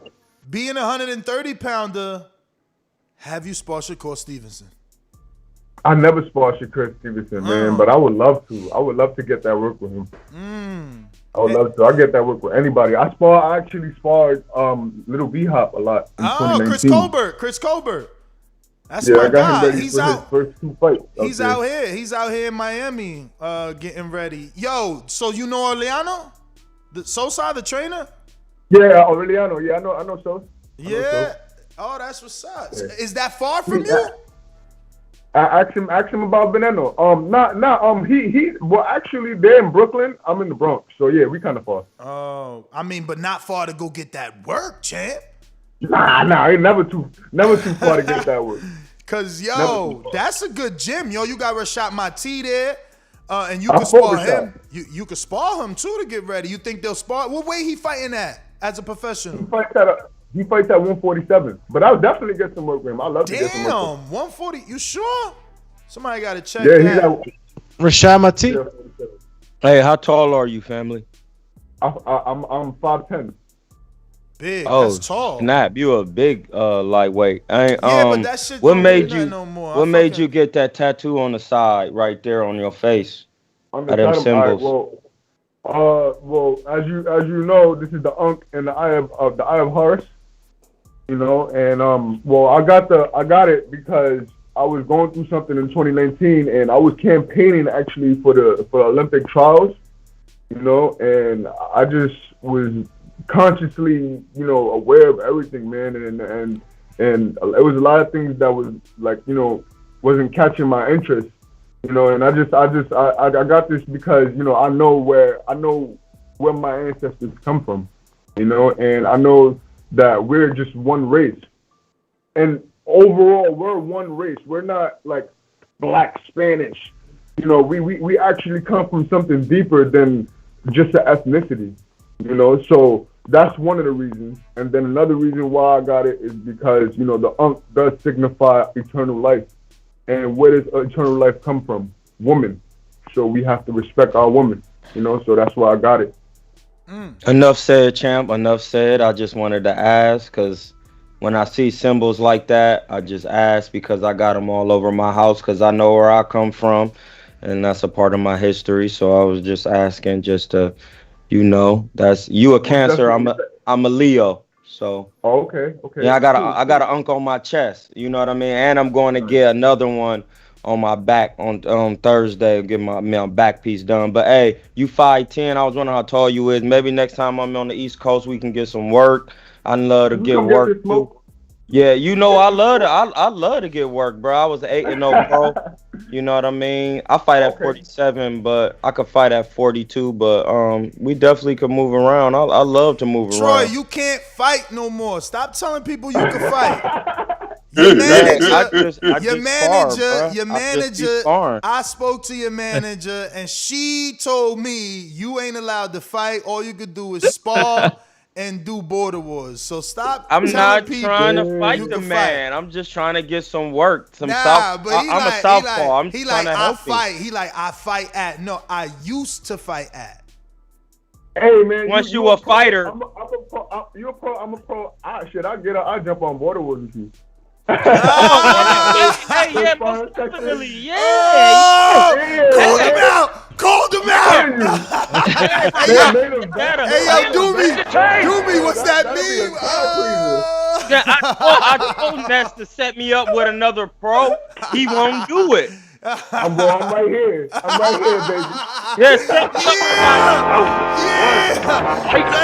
up. Let's go. Nah, chill, Troy. Troy manager told me no smoke for Troy, man. They told me. Oh, give me a border wars with my man so we can move around. Nah, if the opportunity presents itself, I wouldn't mind doing it for promotional reasons. I mean, I fuck with TBV hard, man. Yeah, man, I appreciate it, man. I was so excited, like, when we went up to interview you and you said that you listened to the show, man, that's so, it just makes all this work every morning getting up doing this. It makes it all worth it to know that, there's guys out there like you that not only appreciate watch on a religious basis. Not only appreciate it, man, but they watch it, man, because, like, that's all I want to do, man. I wish it was 1 million subscribers to make sure that when you get on here and you tell your story, more than 1 million people can hear it. Because, look, again, I met you, and I know how charismatic you are, but it's happening all over. Like, I'm loving this interview. I love your energy, man. You got to cap.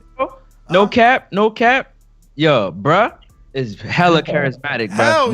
Hell Like if you sit down and talk to Veneno, trust me, you can have, and that's the he's very versatile, man. He can take it wherever you want to take it, man. You want to take it business, you want to take it funny, you want to take it he can do it, man. That's what makes it so good, you know what I mean? And it's so easy for you to follow in his career and to like a person like this and want him to win and be successful, man, because genuine, man, just genuine.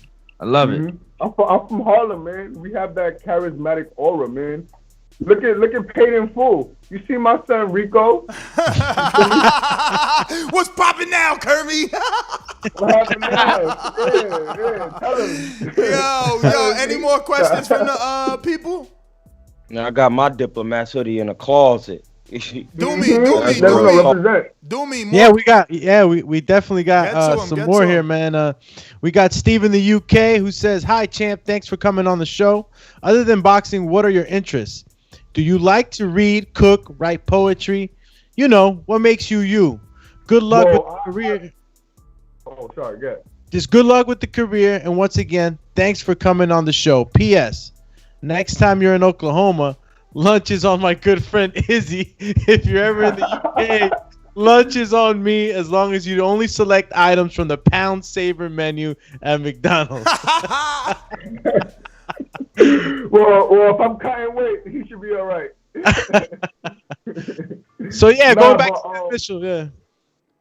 So yeah, I like to draw, and I like to read. I like to cook. I'm a very good cooker. My mom taught me that when I was younger. Believe it or not, my mom used to feed me coffee at 9 years old. So, but I like to do a lot of things. I like to go out. Do a lot of sightseeing. I like to go to museums. I'm a very big studier of life. The ecosystem. You got to be able to know what you're getting yourself into. But other than that, just I'm into just life overall. I'm just growing into becoming an adult, man. I'm 26 years old. I'm not even hitting my prime yet, so I'm just still finding out what I like and what I don't like to do. That's what's up, champ. Jordan Baker says, "How was life growing up?" He said, "How was life growing up?" And you sound like a 6'5", 250-pound dude. Laughing emoji. When I seen that screen your IG, I was shocked. Laughing emoji. What was the question again? Nah, he says how was your life growing up? Yeah. Oh, you know, it was pretty fun. Nah, it was all right, man. You know, I took what I can, and I learned from every experience, whether it was good or bad.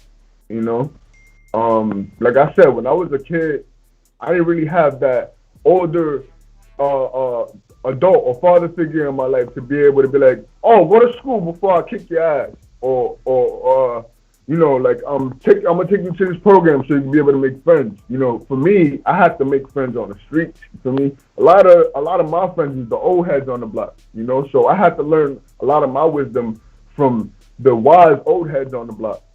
You know, and I went through a lot, trials and tribulations. You know how it goes. For real. You know. Next question. That set up the border wars, my G. Yo, y'all gonna be the next main event. Don't worry. Slow down. Now you want to fight now all of a sudden. When Corey wanted that smoke, you ain't want that smoke. Man, Corey ain't nice as I'll fight you in these.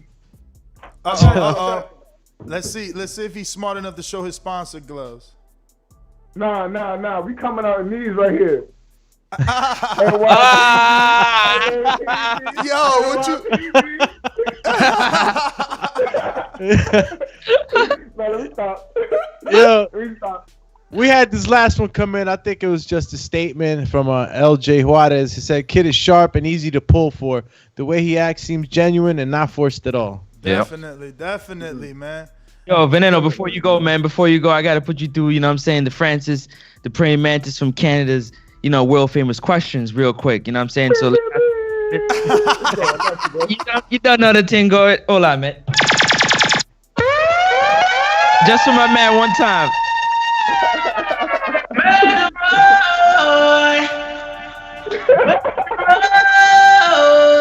Bop, big up yourself, yo. That's for my man right there. I don't do that. That's only specially done. So you already know I fucks with you heavy. But yo, I just want to know, man, when you training and running or in the gym, what type of music are you listening to, man? Let the people know. I like to listen to like Phil Collins. Phil Collins, which ones? In the Still of the Night? I don't care anymore. I listen to I like a few of his songs, but I like to listen to jug music, you feel me, like trap music and shit like that. You know, like Draco the Ruler, like more like West Coast music. You feel me, like Draco the Ruler. Is there some DMX in that playlist? Of course, there's some DMX in my playlist. Let's go, As a matter of fact, yo, when I was in juvie, right, and when I was like maybe 14, 15 years old, there was this one staff member that used to come in with these cassettes, right? Bro, that's crazy. I'm old enough to remember cassettes. Yo, bro, he used to come with these DMX cassettes, and we used to just hear DMX spit his poetry for me while we was in the day room for like a good 2-3 hours, and that's what motivated us. That's what kept us afloat when we was in juvie, Hell yeah, DMX. So, DMX was a big influence in my life also, and I loved all his movies when I was younger too, for me. I love it. Next question I got for you is what is your pre-fight meal? And what is your pre-fight meal? Yeah. What is your pre-fight meal? Give it to me first. My pre-fight meal will be some pasta, some chicken Alfredo with broccoli. My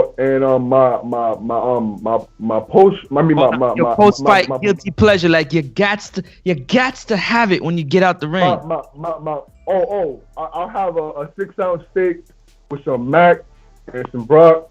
For me, I'm big on food, man. I love food so much. So you feel me? Like I'll either have a steak before my fight or after. Always.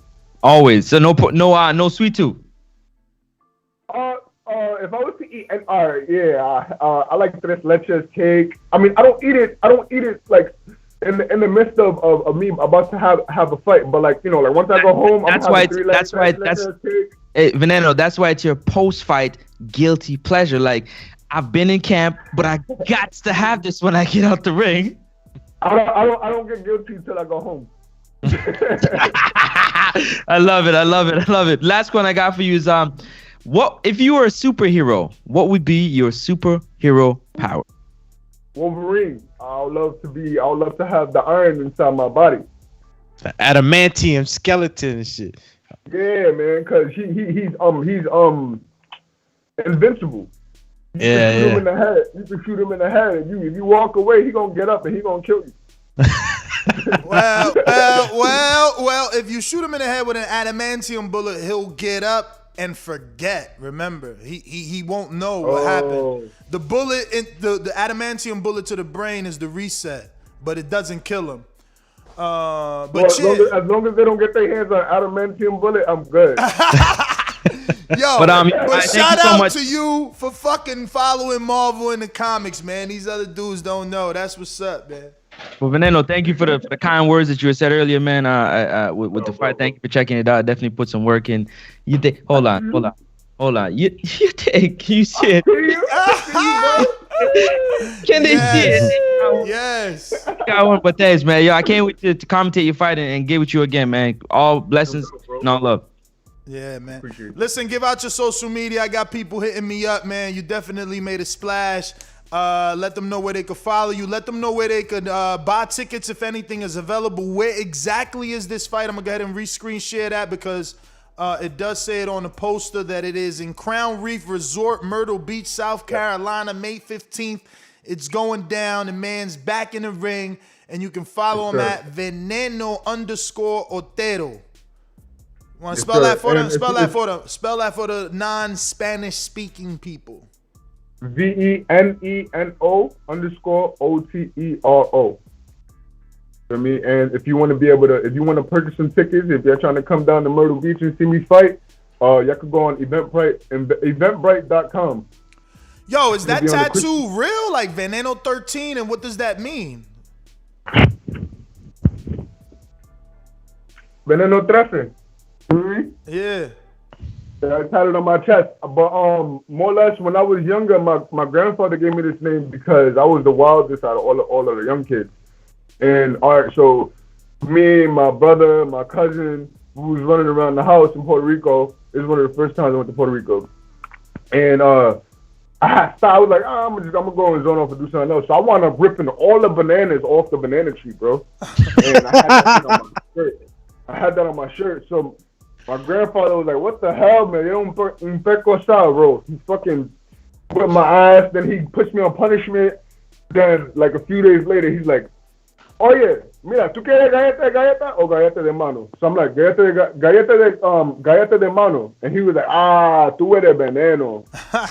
Like, it's like, what the fuck? Like, this kid is crazy, you know? Like, he always wants to get his ass kicked or something. You know? So from there, I stuck with the name. Nah, see. That's what's up, man. Beautiful story. I like the background to it, man. Veneno, thank you once again, brother. And we look to get you back on after the win, get your victory lap. I appreciate y'all, man. And y'all continue to do y'all thing, man. I'm going to be watching. Right, let's go, champ. Thank you again. There you have it, ladies and gentlemen. Christian Otero, El Veneno. Great guy, great personality. Happy we met him. Shout out to BPE Network for and Big Time Promotions for having us commentate on that card and allowing us to meet some beautiful people, man. Because the other guy that made a big impression on me was that heavyweight, man. You know, I'm in communications with his family in Mexico because they still trying to watch the fight, but you know, you gotta pay for that fight actually. So they like, yo, man, can't you just record it? I'm like, damn, support Carlos Yanez, man. That's amazing enough. But I get it, yo. Maybe $30 in Mexico for a Mexican is like hard because it's like $30, not pesos. No, yeah, I just left Mexico because I coached my fighter to a win and we made weight. And it was a good 4-round fight. It's I think it's 19 pesos to the dollar. So your fighter, he went 4 rounds? He went 4 rounds. He fought a pretty tough opponent. You wasn't expecting that. Be honest. You was not expecting. Don't try to clean it up. You wasn't expecting that. Yes, I was, because my advisor only finds us fighters that's going to give us resistance so we can actually get better. So you was expecting to go 4 rounds. You ain't think your guy, dude, my fighter is a was real gonna get the knockout, pounder, and he was fighting at 68. No, because the knockout ain't going to come for him right now. Yeah, he got power, but he a little bit too wide with the shots. and he just need to settle down a little bit. He dropped him 3 times. He dropped him twice in the first round and then again, but it's just gonna take a little more time for him to develop the skill set to maximize and get the potential knockout. It takes power, just don't get you to knockout, because sometimes you can get tired and you can't put the gas on. You're not accurate with the punches. Right. You're right. I mean, that makes total sense. If he got a few knockdowns, you know, maybe you get lackadaisical too, because you feel a sense of like security, right? Because that knockdown gives you a lead on the cards. He told me he got a little tired, and his opponent even said his opponent was like, he could have stopped me in the 3rd round, but he got tired. And that's the type of opponents we want to fight, because we want the opponent to recognize the mistakes in the fighter so we can get that game. Like, we're not in here just knocking out fighters. My guy needs to get work, and we went in there to get the 4 rounds in. But I said that to say, in Mexico, $1 is 19 pesos. So it's basically 20 pesos. So if you got $30, that's, 30 times 20. Yeah, that's actually cheaper than DR. They got a better conversion rate than DR. One of our dollars in America is like 50 of ours in DR. But yes, ladies and gentlemen, we are talking Fury saying, and I quote, "I got no love for Deontay Wilder. I think he's a piece of boop." But he still thinks that Deontay, he says, "But I don't think any of the other heavyweights can beat Deontay Wilder. There's only one man who can beat him, and that's me. I think he annihilates the rest of them." Now, I'm going to go with you, Francis. I'm definitely a psychopath, and I hope he knows that. I'm going with you because you, I believe, like Doomy, think AJ beats Fury, right? Yeah. So, do you believe Fury when he says that Wilder annihilates AJ? Yeah. Oh, wow. He said, "Yeah, I do." Did you hear what he just asked? So you picking him to beat Fury, but get annihilated? Yeah. By Wilder. Yeah. Because I think he's high on his Duran and his pick right now. No. I always keep it a buck, man. I ain't got nothing to what am I lying to myself? What the hell am I lying to y'all for? Buy a buck. I ain't got nothing to lie to y'all. I'll tell you the truth. Like I always tell you the truth. But the reason why I see it because like I've always said, man, the speed of Wilder and the power. When he touches, AJ's been known to have a little bit of a chin. You know what I mean? A little chinny chin. He takes a shot and he might wobble a little bit or whatnot. And taking a Wilder punch flush, man, I don't see him getting up like Fury got up off the floor if he gets hit like that. That's why I say that. Anything Wilder hits is annihilation, period. Is there anything that Wilder hits that he does not annihilate? Somebody tell me, please. So annihilation is the only thing that you can equate to Wilder. That's the type of power you got, that life-changing power. Life-changing, you ain't lying. When you get hit, it'll change your life, man. What? Nah, I get it. I get that he annihilates. I just don't think that goes down like that. I mean, you guys are comparing, obviously, AJ versus Wilder. So, the annihilate word, I guess, can pass because of that power, right? I guess I had a little confusion there. I thought for a minute you guys were saying Tyson Fury annihilates AJ. Yeah, you're confused. But even Deontay Wilder, like I can't see it no more because one of the top 3 heads, you would call it the Hydra Monster, right?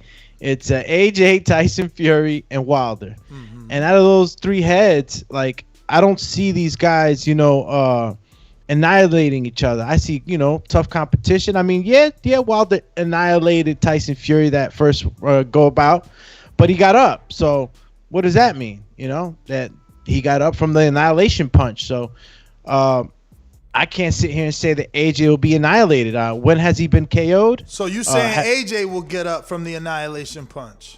I think that he could probably get up from the annihilation punch, man. That he holds enough weight in those boots, man. Yo, let me bring you along, absolutely man. not. Hold on a minute. I said.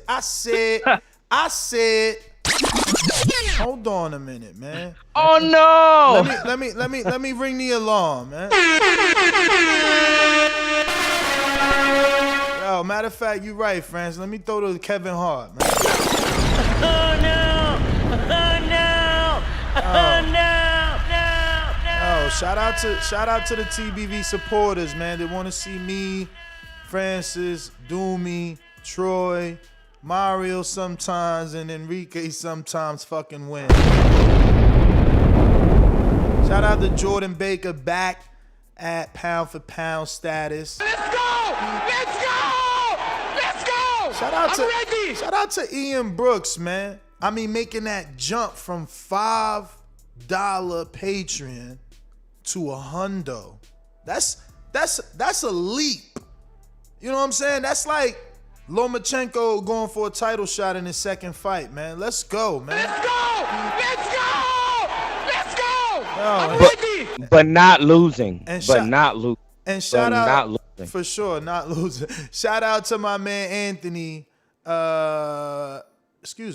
Rodney Evans, man, for signing up as well, you know, to that beautiful $15 level, allowing them to get all those MP3s. That 4-hour show from yesterday, adless. 0 interruptions, man. Let's go, man.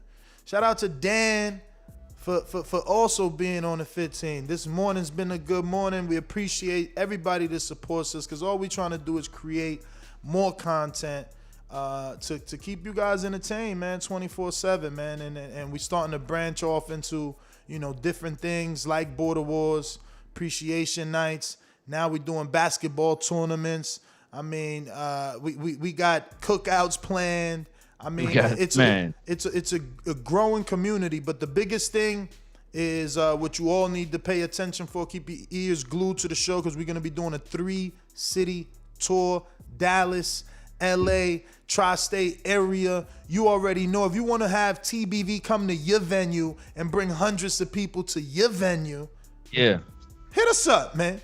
Hit Francis up, Doomy, man, whoever you feel comfortable talking to, make sure you hit us up, because we coming to a city near you, and you might as well bring us to your city and have that live entertainment in your city and have that whole location filled with TBV Patreons that are gonna, you know, obviously have a great time in your establishment, man. So contact one of us, let us know, because the tour is in effect. We haven't set a date for September, but the first date is in September. So get your arrangements together, you know, start looking at the calendar for anybody who's traveling, you know, and seeing how, you know, much things are, because we're headed that way. And while we're doing shout outs, man, shout out to the unnamed person. I don't know who you are, but we appreciate you. My man just bought, or female, my bad. You know, could have, you know, bought a TBV hoodie. Shout out. You could catch the, you could, you know, we got the hoodies right there. We got the hoodies right there, but it was like, cha-ching. Your stuff is really selling. Shout out. They went with the classic TBV logo. You know, this one is not. This is the comic strip. Y'all, this is old now. This got like 7 years. This is the comic that's strip. a classic. This is a classic. But the TBV logo, that's classic. You know what I'm saying? But yeah, man, shout out to whoever you are. It doesn't let me know, or else I would have shouted you out by name, because we appreciate everyone that supports us in whatever form or fashion, because, you know, ultimately that those finances are leading to the end goal of creating beautiful content on a daily basis, multiple times a day, to keep you entertained by doing the things that we love, because this is something that we love, you know. We just, you know, want to be compensated to take care of our families and stuff. But I want you to go ahead and call in the number 1-425-569-5241. Press 1 one time. Voice your opinion right here on the Voice of the People hotline, because we're going out to the phone lines. We're going to talk some boxing with the people. Any final thoughts, gentlemen? Shinobi. We got the soup. Go ahead, Champy. Yeah, we I actually was just do got a saying lot of Ramadan Mubarak to all my Muslim practicing people again. 30 days, let's work. Let's go, champ. We do got super chats, I think. Yeah, that's what I was gonna go right now too. You gonna take it from the top, because you be skipping, man. Call you the Take skipper. it from the top, Call and you the the top skipper. is Jay Lewis, who says Fury is gonna say that Wilder is the only active top opponent he's fought, and bigging up Wilder makes him look better. Okay. Oh. So he thinks it's all strategic to make himself look better. Okay. He's always said that. Okay. Fury's always said that, in my opinion. Every time I hear him talk about Wilder, outside of how he feels about what he said about him, he's always said that. Always. Go back and check the tape, y'all. Check the tape. So he's puffing himself up on the expenses of his win, right? With Wilder. Puffing himself up. Puff, puff, pass. Call him I'm a pigeon the way I puff my chest. You don't want me to puff with you no more. Nah, I'm kidding. Move on, do me. God, James Nieto. Or matter of fact, sorry, brother. Jamie Nieto says, I'm with you, Ness. I'm tired of all this talking. It's not Jamie. It's Jaime. Jamie. I mean, I thought it was English Spanish. Jaime Nieto. Puta loco, Jaime. Mira, me la está poniendo bien pesada este maje, pero estamos bien. Jaime Nieto. We got I'm with you, Ness. I'm tired of all of this talking about fights in the works with no announcement. Canelo is the only one giving us fights. And they try to say he ain't fighting nobody's.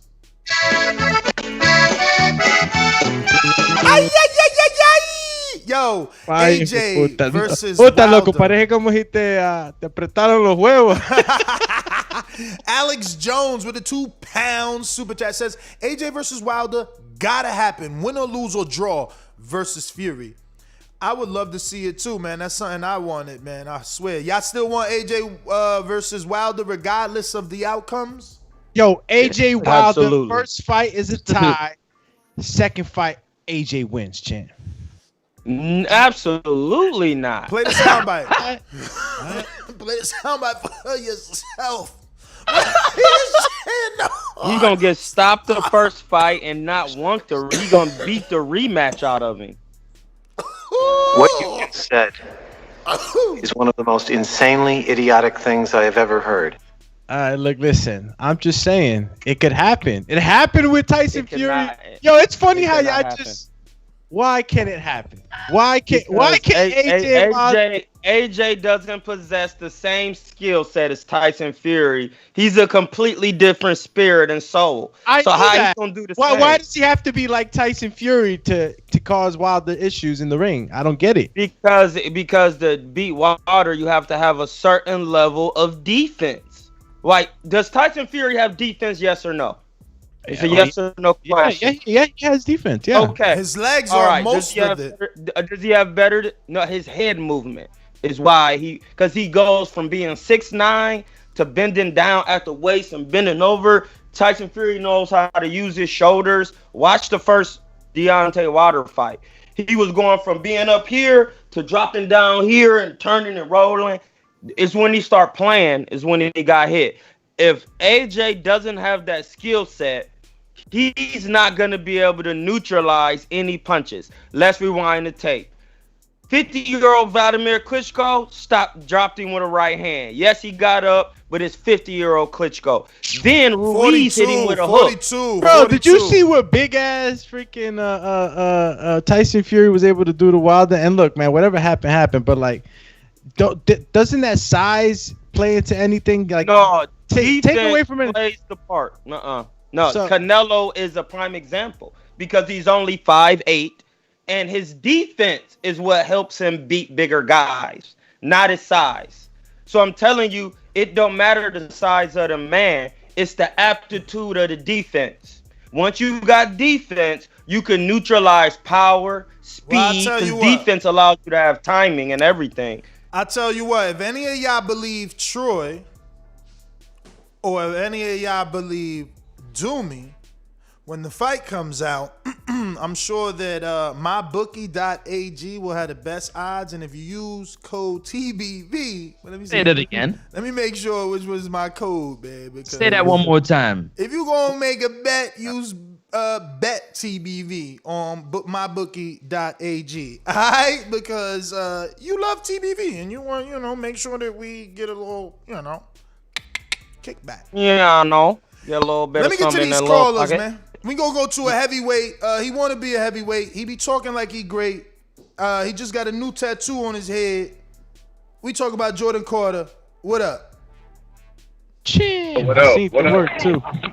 What up? What's good with it? Bruh, first of all, how do you put tattoos on your head? How does that not hurt, man? That shit got to hurt. Oh, real it hurt. bad. It hurt like a. It No, hurt it like hurt. a mug. It hurts. I did when I did this one. I forgot my numbing cream at home, so I had to sit through the whole thing. That shit hurt so bad. Bro. Hey, bro, how does the numbing cream work? How do that work, and where do you get it from? I ordered mine. He said, but what? Because I'm bald head, man. I don't got no hair, so I was like, you know what? I'm gonna get something that's gonna be permanent up here. So I threw that up there, threw my tattoo up there. Yeah, I got the back of my head tatted for real, so I need some numbing cream, like. Yeah, man. So I ordered my numbing cream off of Amazon, but I mean, I can go to you can go to the tattoo shops and stuff like that, or you can go to the tattoo websites and they'll send you something in like that. Bruh, that shit. I thought y'all be cheating. Numbing cream. Come on, man. Hey, do it really work? Do the numbing cream? How long do it take? Yeah, it worked. It worked for like an hour. Like like you put it on there and then like probably 5 minutes later it's completely numb. But my first time using numbing cream was for my head, my first head tattoo, and that's when I realized that shit worked hella good. Oh. Yo, why your cousin talking about? I have yet to understand my cousin. Cause all my tattoos I get is crazy. Like I got two tattoos on each side of my face.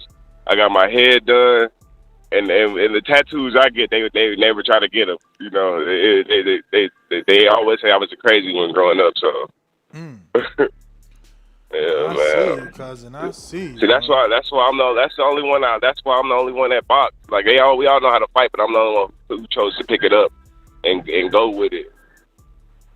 They always been calling me crazy. So what's going on? Man. What's going on with this pro debut, man? Look, that's the funny thing. So when I messed up my elbow, I got bone spurs in my elbow. So my coach was like, instead of turning pro right now, we're gonna do this. There's an amateur fight in May down in Spokane, Washington that we're gonna do. And I told him I wanted to do that just to see how I was feeling and stuff like that. And then after that, I'm gonna take off and go pro. You've been out the ring for like a year, man. Yeah, I know. No, I've been out for a real long time. But the skills are still there, you know. I just got to get in there and fight and shit. But yeah, I'm going to show you. How old are you? You got to make this happen. How old are you now? No, I got to make it happen quick. I turned 30 in 13 days. I mean, yeah, you definitely got to make it happen right now because Mike Polite Coffee was 30 as an amateur. And he doing all right. At 33, he on TV doing big things. So you still got some time, but you can't play no more. Yeah, no, I definitely got to get going with it. That's what I've been. This job I just had, I just quit. Now, I didn't quit, but I quit, if that makes sense, because I was like, I'm just about to train. So I'm going to do this unemployment and whatnot and just train, spend all my time training. Because I don't got time to be working. Just full 8 hours and then trying to squeeze in 2 hours in the gym. Well, so talk to us, man. Fury, what do you think about these new quotes from Fury? I think he was being genuine, man. I think he was being real genuine because if you think about it, man, Wilder, he's knocked out everybody he's fought. I mean, and then when he fought, what's the young man named Dazn? When he fought him the first time, he ran it back and then knocked him out. So I believe that he really thinks that, and I think that too. I don't think nobody else beats Wilder because, I mean, he got the equalizer. You know, I mean, his boxing. When it comes to his boxing skills, I say he got a beautiful ass jab. His jabs is nice. So he gonna set you up with that jab and then drop that two, and it's a wrap after that. But I hear what he's saying though, because I think out of all the heavyweights, Wilder is one of the best ones. So I wouldn't put it by him. Maybe he's saying that to make it sound like he's the number one heavyweight and he knocked him out, you know. So, but I don't know. But I do feel that same way too, though. I still think Wilder knocks Joshua out. Well, Jordan, man, thanks for calling in, brother. Most definitely. Y'all have a nice one, man. All right. You too, bro. Yo, we going out to Cincinnati zone. Cobra. The Brandon Meister. Hey, whole nother time zone. Jumped up for back with our mind on. Can't play when you here, get your life stole. If you bring it here, then the price grow. Folks jabbing and punching the line long. I drop a pigeon, let 9 go. We slap with the thick glass and white go. This only happens in Ohio. Yo, what up, guys? Can y'all hear me? We hear you. Yeah, man, great show as usual. As far as the topic, it's typical for a guy to big up his opponents. We've seen Wilder do it with Ortiz. He said everybody needs to fight Ortiz. I've heard Bud say it for Mean Machine. You know, when they brought up Virgil, he was like, Virgil ain't ready. Virgil should fight Mean Machine. That'd be a good test. So, you know, that's normal for a guy to big up an opponent he respects. Yo, but hold up. Let's be clear. None of them dudes have said that an opponent that they fought will beat every other opponent in the division. Let's be clear. It's not the same. It's not the same. Yo, Crawford didn't say Cain Velasquez beats every other welterweight. He didn't say that. Other than himself. Okay, yeah, he probably feel like that. That's fair. He probably feel like that. And as far as the he got to beat Wilder to be considered number one, I think that's bullshit, man. Coming from the guy whose biggest sales pitch was "I'm millennial, I beat the man to beat the man." So if AJ beat the man and you that beat the man, he should be number one. I mean, Francis ain't gonna say if Earl was undisputed, he ain't the man until he fights Thurman, or a Charlo fan ain't gonna say even though he beat Castano and he undisputed, he ain't the man until he fight Hearn or J-Rock. So I call bullshit on that, man. Undisputed champion is the number one guy. That's a good debate right there. That's a better debate. Yeah, I like that. Yeah. Yo, shout out to you, Brandon. Hey, my gentleman, I gotta go. I gotta train a client. Ness, don't ever try to play me with my fighters and say we was looking for the knockout because we trying to get this work. No, we looking to work the jab. That's all we looking for. Ain't like nobody, Fury gonna do on Anthony Joshua's head. Stop playing. Let me put the camera on. Listen to me. I'm listening to you. Don't go back to Mexico to get rounds. Get rounds in America. No. Mexico. You get knockouts over here. You work on your skill in Mexico. Cause every pro fight that I had, absolutely pro fight that I had, I got the knockout by working on my skill set because I knew these guys wasn't gonna beat me. So at that time, I'm in there to work my jab. Don't you got 8 stoppages? No, I got 5 stoppages. Some of the guys I was fighting out of my weight class. I was fighting out like one of the guys I fought was a middleweight. So you saying you would have got all 8 stoppages if they was in your weight class? Yeah, if I was fighting at 47, I fought at 60 and at 54. So why wouldn't your fighter want that stoppage? But let me get to the next call. I hear you, man. It ain't that big a deal. Hey, JT, you rocking out? And remember, if you want to talk, you got to press 1 on Blog Talk if you called in. And if you want to call in, the number is right above the screen scrolling right now that Troy popped off. 1-425-569-5241. For all our YouTube members at the championship status, we definitely did Untitled yesterday. Go to the members community page and the video is there for all our Patreons. We did do Untitled yesterday. Go down there, the post, and just scroll. You got it in MP3 adless. And then you also have it in a video form to see Doomy's big old head.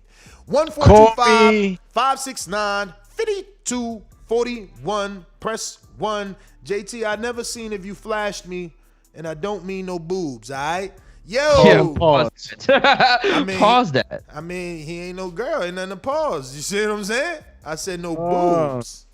So actually, when you come across like a nice guy, but you really a piece of shit. Hey, you think about it? Nah, that was a piece of fuck you. That was a piece of shit. You know, we're doing live TV. Man, I don't care. What you gonna do about it? I'll tell you this, mother. Why do you have to talk like that? Well, I'm talking to you the way I want to talk to you. You have a problem? Turn off your station. I'm the best ever. Yo, what up, Ness? What's up, yo? What Doomin. What up, champ? What's happening? How Lil Titan, man? Shout out to Lil Titan and the whole squad, man. Sorry, I had to get that off, man. Those my guys. Terminator. Well, yeah. Would y'all must have saw the new videos or something?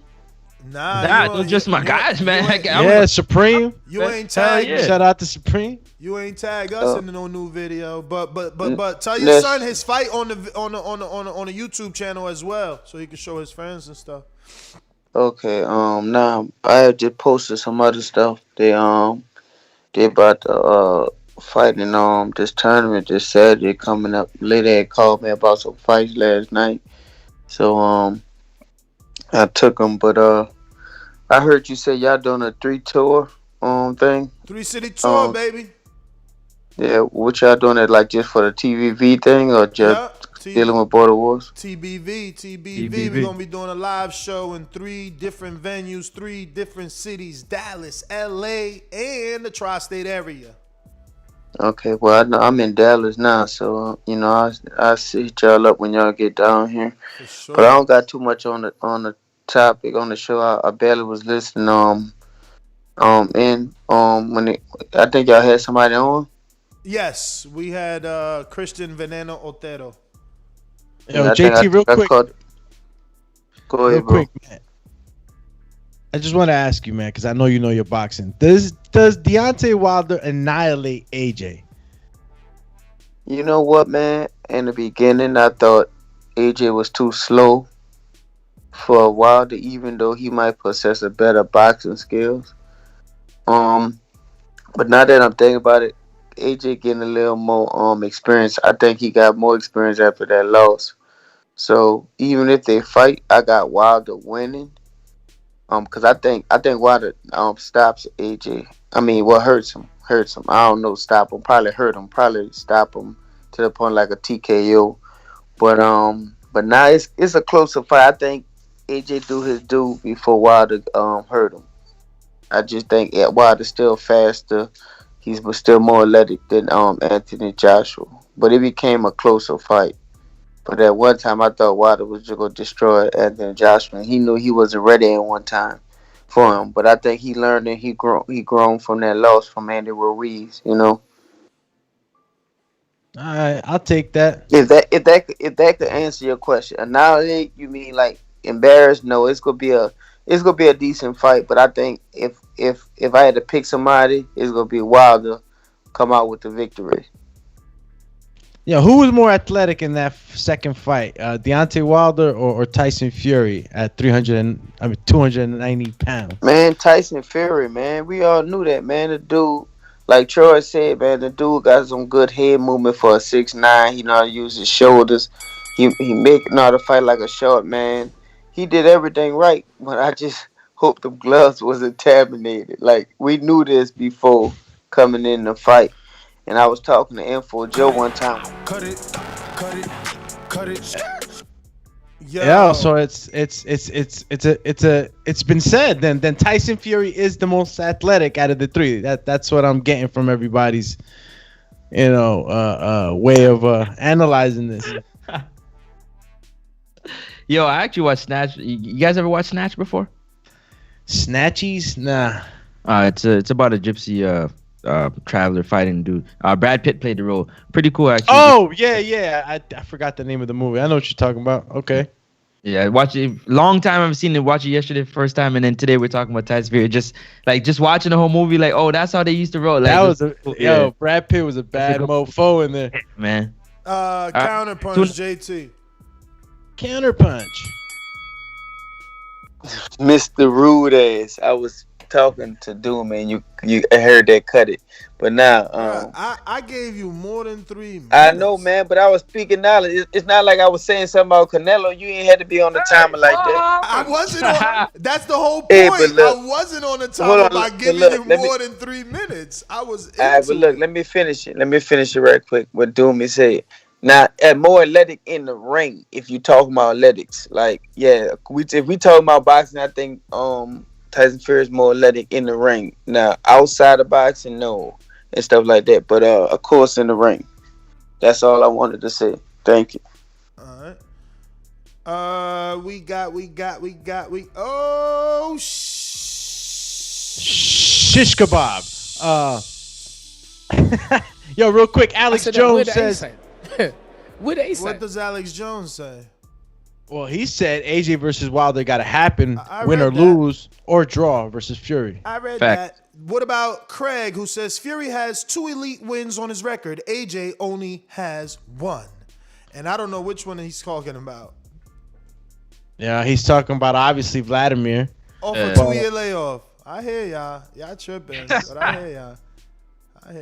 Knowing damn well that's exactly why people like, yo, Crawford shouldn't fight Thurman because it's a 2-year layoff and a loss, just like AJ. But I hear y'all. You know what I'm saying? The fucking tables always turn when the tables always turn. And now you're gonna learn. Boxing bars. We going to who I was going to in the beginning, but Doomy interrupted. I said that, where the ace at? Where the ace at? The champ is here! The champ is here!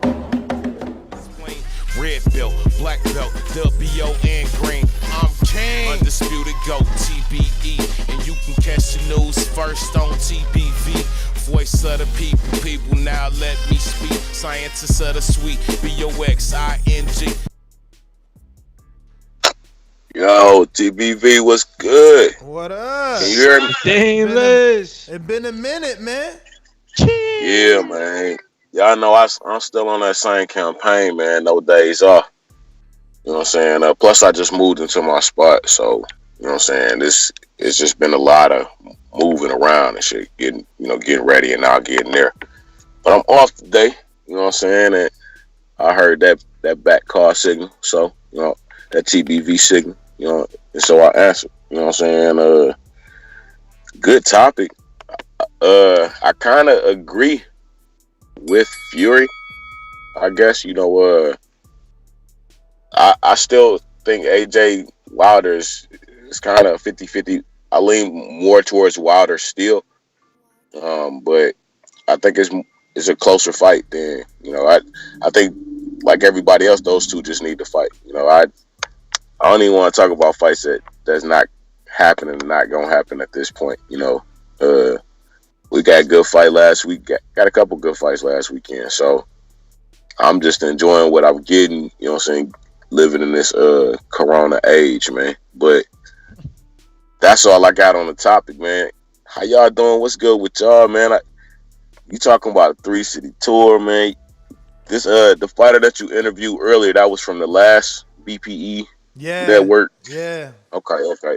Because I know you said it was another one y'all gonna be doing too. So I just want to make sure.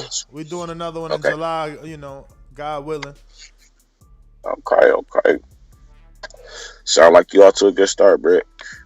Man, we trying, man. We trying. It's all grind around here. Yo, why you ain't got no Southeast date on this 3-city tour, man? That ain't. I mean, it's all up to the people, honestly. Stainless is about like it. We'll come to Nashville if you got a spot and you bringing us in. You feel me? Like we putting it out to the people. If you want to bring us to their venue, they want to bring us to their venue and have us invite all our audience to that venue and perform at that venue. We willing to open up, but we going off of our analytics. Our analytics say we big in the tri-state area, Dallas and the LA. So, to be safe on financial and economic reasons, we got to pick the cities we big in. We can't just show up to like Alabama without knowing that Alabama wants us there. You feel me? Okay. It's new. Shit, I ain't want to do 3 cities. I wanted to do tri-state. Yep. Or Dallas. Start with 1 because why do 3? Without knowing, there's danger in that. But look, you gotta take a chance. What do all these fighters say? Bet on yourself. We bet on ourselves, man. Hey, man, something I've always heard is if you don't think big things won't happen. So you gotta dream big. You know what I'm saying? And when that push comes, you gotta get out there and make it happen. But that's how I made my leap to where I'm at. You know what I'm saying? That's how I keep going. You know what I'm saying? I think I've been listening to this show for 6, maybe 7 years now. You know what I'm saying? And shout out to you. To see, to see the expanse that it's having. It's one pound for pound. You know what I'm saying? I don't always agree with y'all. You know what I'm saying? I don't always air it out on the show because I try to do shit like a grown man. But this show has been there through my thick and my thin. You know what I'm saying? And has created a family and a community of friends for me. You know what I'm saying? I have the people that call into this show on a regular, I probably got their number and talk to them to the side, or we talk on Skype personally, not just in like the back call or after the show goes off. So, you created something. You gotta you gotta own what you created. You gotta respect it. You know what I'm saying, and let it grow. But the only thing I can say is the voice of the people. We never argued about it, but we're the voice. You know what I'm saying? Like you the host. You know what I'm saying? You're supposed to give yours and let us give our voice, but listen to that voice sometimes, bro. You know what I'm saying? And watch it grow even more. Because you got a passionate audience that still stands behind you, whether they paying or not. You know what I'm saying? And love them for that, appreciate them for that, and listen to that voice. But, you know what I'm saying? I'm just speaking on some grown man shit. As I always say, please make sure you push the thumbs up and share this in every episode of the Boxing Voice podcast. This is TBV for life. And if you ain't on Patreon, that's because you stupid. And shout out to El Camino. Peace. Cheers. We going out to my man's in what's good? Are you available, King? Say what? Say what? You got a bunch of mans in them. Yo, listen. Yo, that's your man. Yeah. What is it? Maybe I don't know. Tell me what a pool count is. I've never heard that term before. That must be your term. You must have been. Fair shake. HBO need to fire you. You don't know shit about boxing. You ain't shit. That's just degraded. You. What up? Good morning, y'all. Good morning. Man, I was in and out of the show, man. I just got out the barbershop. Who was it that you had on the interview? Christian Who was Otero. that? Christian Otero. Okay. He wasn't on that Havoc card, was he? Nah, he was on the Atlanta. Yeah. Championship series, right? That's what they're. Okay, that's what's up. Nah, cause I heard him talking about all them dudes that was on the Havoc card. He'd be around them. I didn't know if he was there that night. But yeah, I don't have much, man. I was in and out. What was the main topic of the show? Tyson Fury, right? Yeah, but he's saying that even if AJ beats him, AJ isn't the best heavyweight of this era until he defeats Wilder as well. And he feels that Wilder defeats every other heavyweight out there. He's always said that though. I've heard him say that before. He said that when Wilder sparked Brazil, he said the same thing. He said Wilder do that to everybody except me. He's always said that even if AJ beats him, he still got to fight Wilder no matter what. And I agree with him on both of those points. I'll be honest with you. But yeah, man, if that's what the show was about, I agree with Tyson Fury. I've heard him say those same things before, so I agree with him. But yeah, that's all I got, man. Appreciate you. The dream. All right. Let me go out to call you. Going out to. Let's go. Smoke with you. Come on. Info Joe is a beast. Checkbox red. Undefeated punchlines. Better place your bet. The number one call. Fought my way up the ranks. Border wars fighter going hard in the pain. Boxing scene writers call me spectacular. Yo, what's up? TBV on BPE. What up? Watertown, Border Wars 11. Y'all show up and show out. What's up? What's happening? Let's go, champ. Good morning, my boxing brothers. Far as the topic, I don't know, man. Styles makes fights, man. I know that's like a cliche everybody says, but it's the truth, man. I think that AJ would do better than Ortiz. You know what I'm saying? I think he's younger, and I think he's a little bit more fluid than Ortiz. So I still would edge Wilder to knock him out. But I who knows? Styles make fights, man. But I still want to see the fight, regardless if Fury beats AJ or vice versa. I still want to see all of the guys mix it up. You know what I'm saying? But I'm glad y'all coming to LA, man. When y'all talking about doing that? Well, each date will be announced after the last, city event per event. So right now, September for Dallas. Next, we'll decide if we're going to LA first or New York, and then announce date. That's right. Can't wait to see y'all on the West Coast, man. It's been a while. Yes, sir. We're going to do it big. Hey, one more thing real fast, man. See if you can get Tony Harrison on the show, man. I love his interview on Brian Custer's, man. Great interview. I know y'all pretty cool, Yo, man. I I think was you'd be talking great to for the him show. yesterday, bro. I was talking to him. I'm like, Tony, what's good, man? It seems like I get one interview a fucking year. He like, man, didn't we do one this year? I'm like, are you listening to what you saying? Like, yo, everybody don't like that shit. Like, I guess when you get to a certain like tax bracket, you probably don't even feel like you need that shit no more. You know what I'm saying? Because you already like, you good, you know? If you want, that's everybody's dream, is to be financially free. And if you're financially free, then you're allowed to do the things that you love, and you really don't have time for other shit. I think he does, interviews because they're mandatory. But I'm trying, man. I'm working. I'm on them. I was already on them fucking all like the last 3 days, bro. I heard the interview myself. I've been talking about it for the last 48 hours on this show. Brian Custer does a phenomenal job of getting these guys to open up and talk. And that was a great interview, man. I miss Tony, man. I love him, man. His story is beautiful. And to hear it, I mean, he's so right. Being a champion was something that he dreamed about since 5 years old. You know what I'm saying? And Tony got upset by Willie Nelson in Connecticut, I believe, and shit. And those title dream opportunities, probably flashed before his eyes. This is a kid that was trained by the late great Emmanuel Stewart. Emmanuel was bigging this dude up,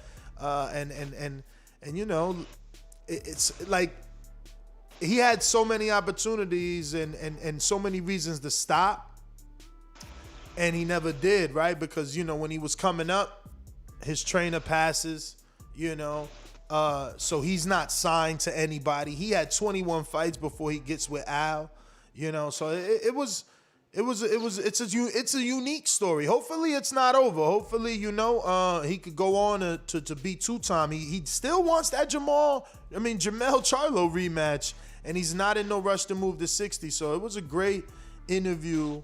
Shout out to Brian Custer and the Last Down Podcast. Once upon a time, they were a sponsor for Border Wars.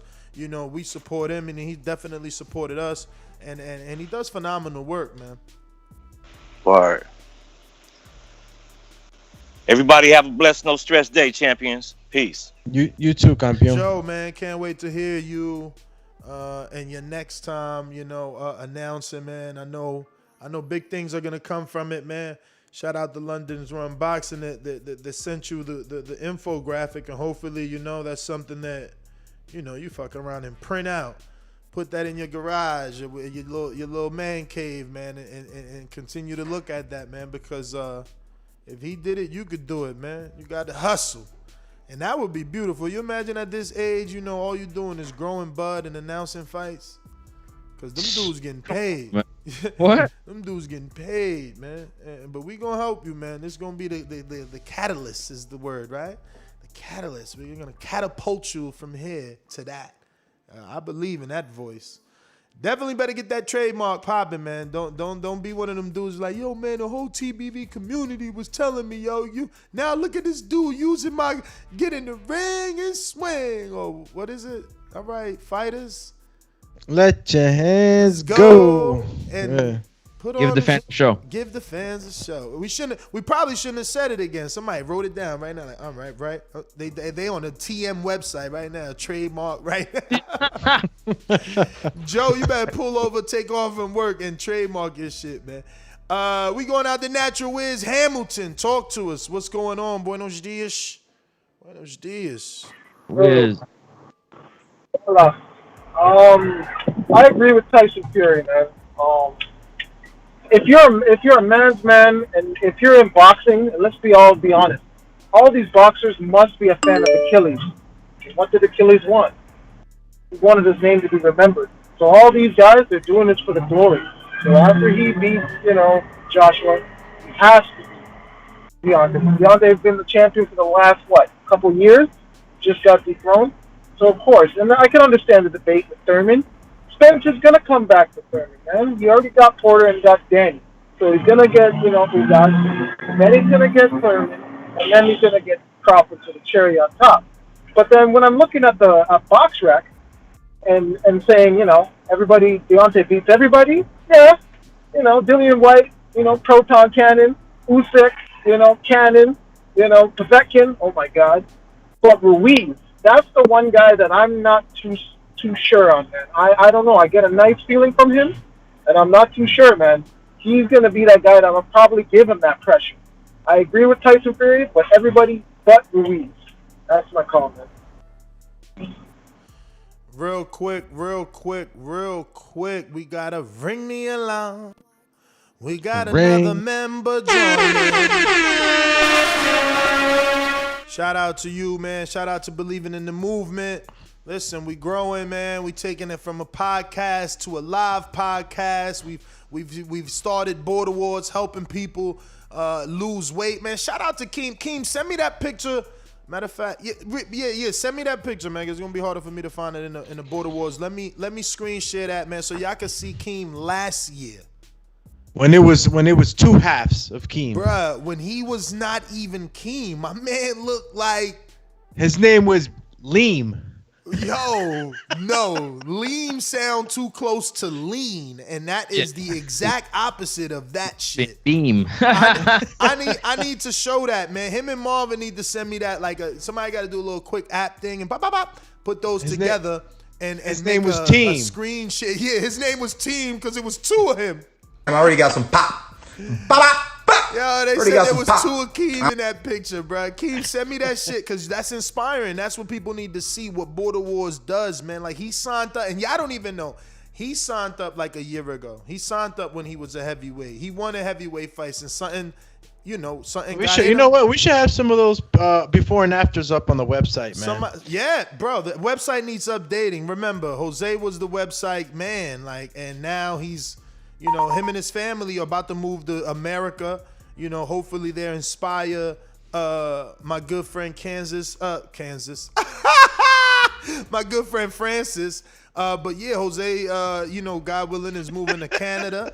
And they got a lot of businesses. He lives in Canada. Why is he moving to Canada? Yo, Kansas is good. Okay, he's moving. First he said Kansas, now he's moving to Canada. Which one is it, man? He's moving to Miami, man. Fuck, yo. I'm fucking up it's here. Like, can you think of another word that rhymes with Francis? Hey, yo, I'm all discombobulated. Remember that? I'm all discombobulated.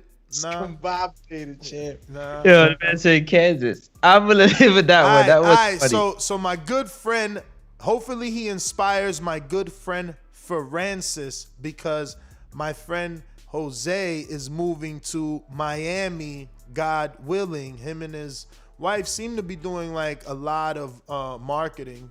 But look at Keem right here, bruh.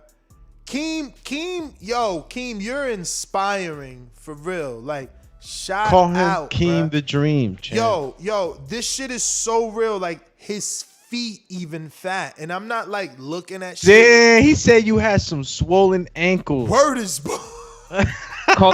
about to side text me like, nah, you know what they say, when your girl pregnant, you get pregnant. Like, yo, your feet swollen, fam. Yo, you couldn't even see Keem's ankles. Bruh, he don't even look like Keem, like right there, like with the face and shit.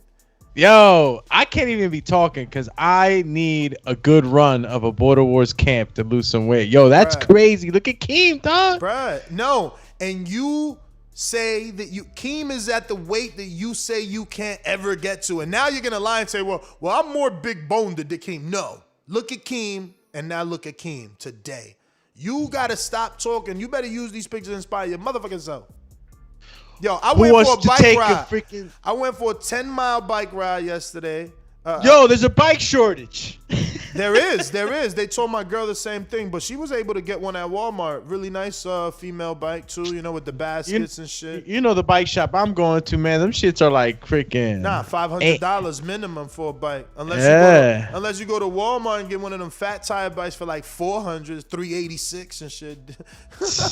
Damn near the same thing almost. But look at Keem. Belly's out, you know what I'm saying? You can even see the posture, you know what I'm saying? Yeah, you can even see his legs. It's like, kickstand status to hold up all that weight. Yo, he had the full beard, too, to hide the chin. Hell yeah, Keem's another great story. Marvin the Tank Furman, who is the 2-belt champ, and he's deciding to keep those cruiserweight titles and defend against the big boys.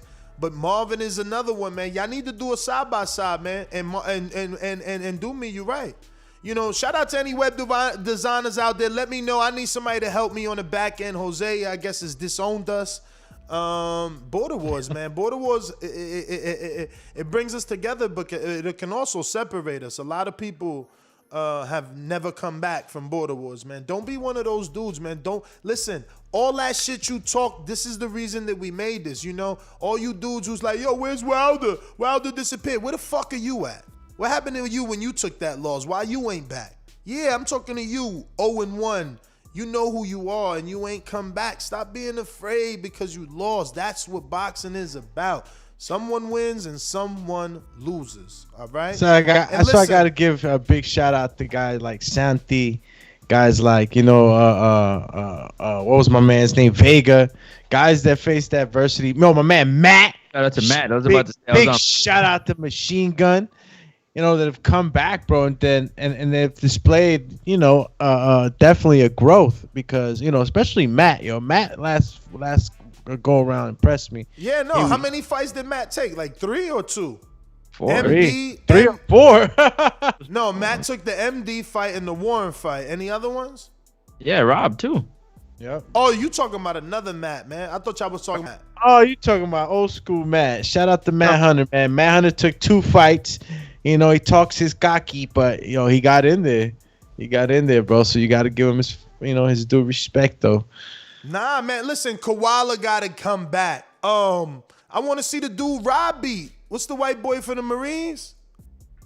Wasn't it Vega? Nah, the other one. The other one with the bloody nose, man, in Jersey.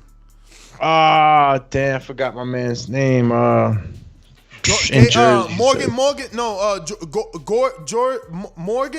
something. Yes, Morgan. yes, it was Morgan. Something Morgan. Dan the man. You got Dan the man. Now is your time. Fighting Adrian, yeah. Now is your time to get your rematch. Now is your time to fight Adrian in the rematch. You know what I'm saying? Adrian needs a win. He needs to get his shit together and look better to fight Ant. He got to fight though. If he get the win, he can get the rematch because Ant lost. I mean, because Adrian lost. Not for nothing, yo. Adrian in the second fight, in the second time in the ring in the Border War series, he looked too bulky.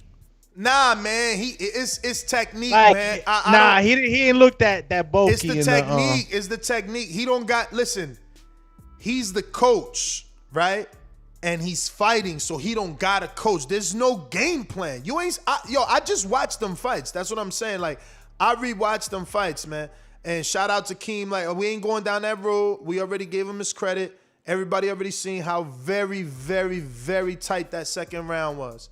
That was, coin flip round. That's the last I'm gonna say. That being said, fucking Ant pitched the shutout. He pitched the shutout.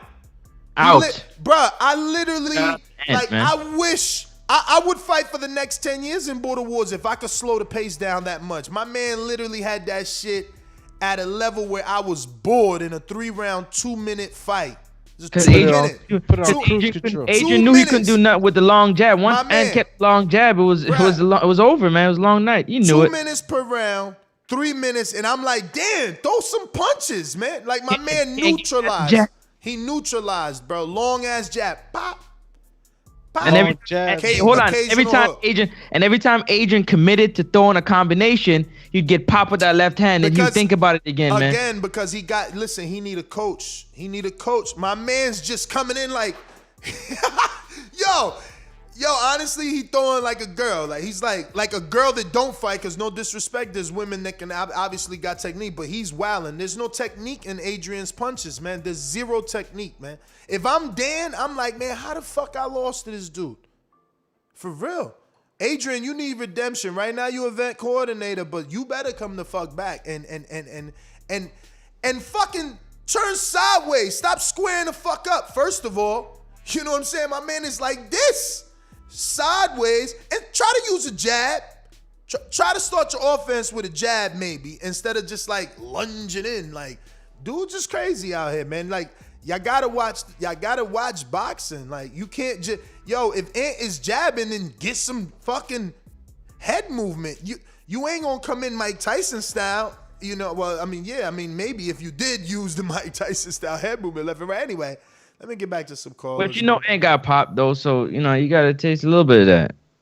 I mean, he probably. I mean, so you saying he got popped and Adrian felt it and decided not to fight back? I don't know. I mean, No, and I'm saying like, apart from the jab, which was obviously another thing to figure out, when he did get on the inside, when the left hand hit him, you know what I'm saying?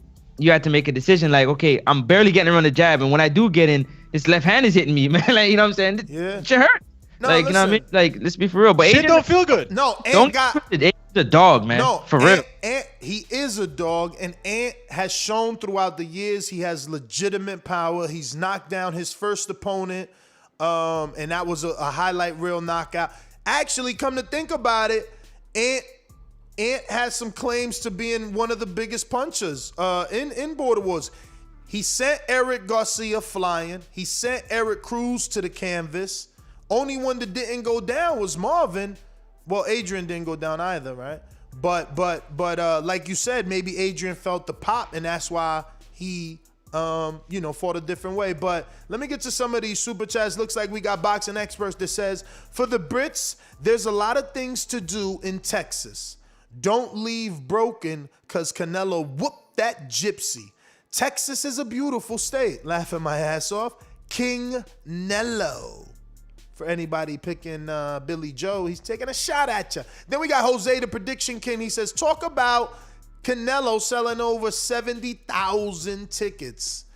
I don't know. I heard they were opening it up to 70. I didn't know they sold 70 already. I think we did a show saying that it was going to be close to 70 already, but that was a few weeks ago. If it's confirmed, it's definitely a show, because that's setting a record in America without a doubt. But that's getting close to those UK numbers, and that's what I've always wanted to see.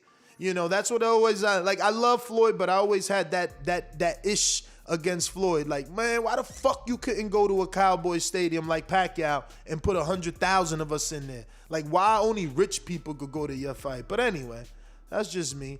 Big Nick, what up? So UK. Yeah, but dog, at some point, you got to be bigger than the gate, man. I get you. I get you. At some point, and you can still listen. Why you can't charge the 20,000 people closest to the ring the same thing you charge the 20,000 people in MGM?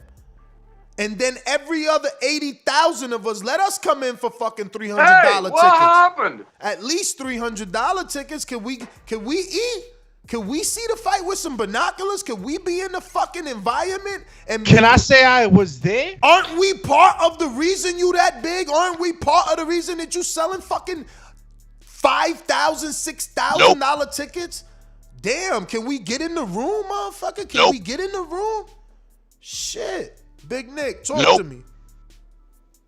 Yo, what's going on, everybody? What's happening, man?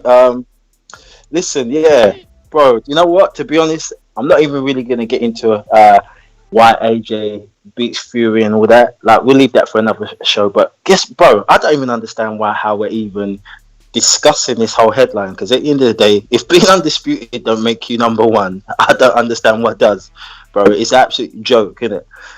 I think Fury's just deflecting, innit? But on the second hand as well, listen, you're only as good as your last fight, innit? And if Fury thinks Wilder beats AJ, so be it. But if you're only as good as your last fight, AJ tucked in Pulev, Wilder was sleeping against Fury. So yeah, that's my call anyway, man. I'm definitely a psychopath, and I hope he knows that. So my pound for pound, Jordan Baker said, give his counterpunch to 3 people, whoever calls in first daily. So he making me work extra, but that's all right. That's all right. Why you do that, then it's up to Count Drago to let us know what's on his mind. Super chat. Shields on ABC TV training MMA. Can she beat Nunes? Count Drago, I'm going to say no, not at this very moment, because she's still green machine in the MMA game. And you know Nunes is the champ of champs right now in that. But that's the publicity that Mark Taffet, the interview we did yesterday on yesterday's show, her manager, Count Drago. So go check that out, or anyone that missed it. That's the type of publicity that he was talking about she was going to get from this MMA PFL deal. See, people will automatically want to see our female best gladiator warrior get in the ring with the UFC best. So that's the type of exposure she needed. Her name being mentioned with Amanda or Nanya, whatever the Brazilian girl is, and then boom, she comes back over here even bigger. Now, we were keeping a monitor on her social media. I believe she's at 409,000. I want to see. Has She the that top. changed? She got the most out of the women, right? That's what we said. Yeah, but I want to see, has it changed already from her being on Good Morning America this morning? Oh, good call. Yep. It probably went up a couple of notches. I think it was like at 406, 409. Still at 409, 409,000. Let's see. She posted that she's on it already, and that post was 14 hours ago, and that's got 6,000 likes on it already. But hopefully that crossover exposure is what she receives, Epic. Yes, sir. Listen, looking like we got Hawk in Maryland. What up? Yeah, hello. Hey. Yo, what's up, fam? How y'all doing, TBV? Can't call it, man. Man, I got a couple things I want to... Get them off your chest. Oh, Hawk. good, bro. Couple things, man. First, that Tyson Fury really gave a backwards compliment. That's like saying, I mean no disrespect, but before you say something, you disrespect the person all the way through the sentence. But as far as that fight go, man, it's like the Joshua. Okay, I'm gonna give my opinion first. Wilder would beat Joshua. In my opinion, he would catch him sooner or later with right hand. I got Fury beating Joshua. But the point I'm making is, all of these fights are fantasy fights. We are just talking about fights between people that are currently here and healthy. They're not fighting each other. It's crazy. It really killed me. We're talking about current fighters that, and then why is Hearn taking that heavyweight championship all over the world? When Floyd Mayweather fought right here in Vegas, they cleared like $600 million total with him and Conor McGregor, and like $500 million with him and Pacquiao. The money is here. I don't understand why they got to go all over the world to find that fight, to make that fight somewhere else. I just don't get that.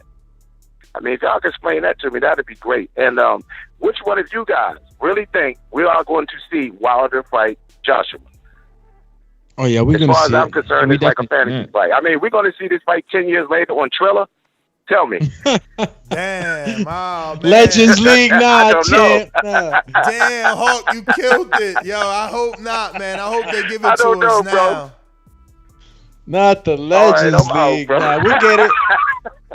We'll get it once we get past the AJ Fury.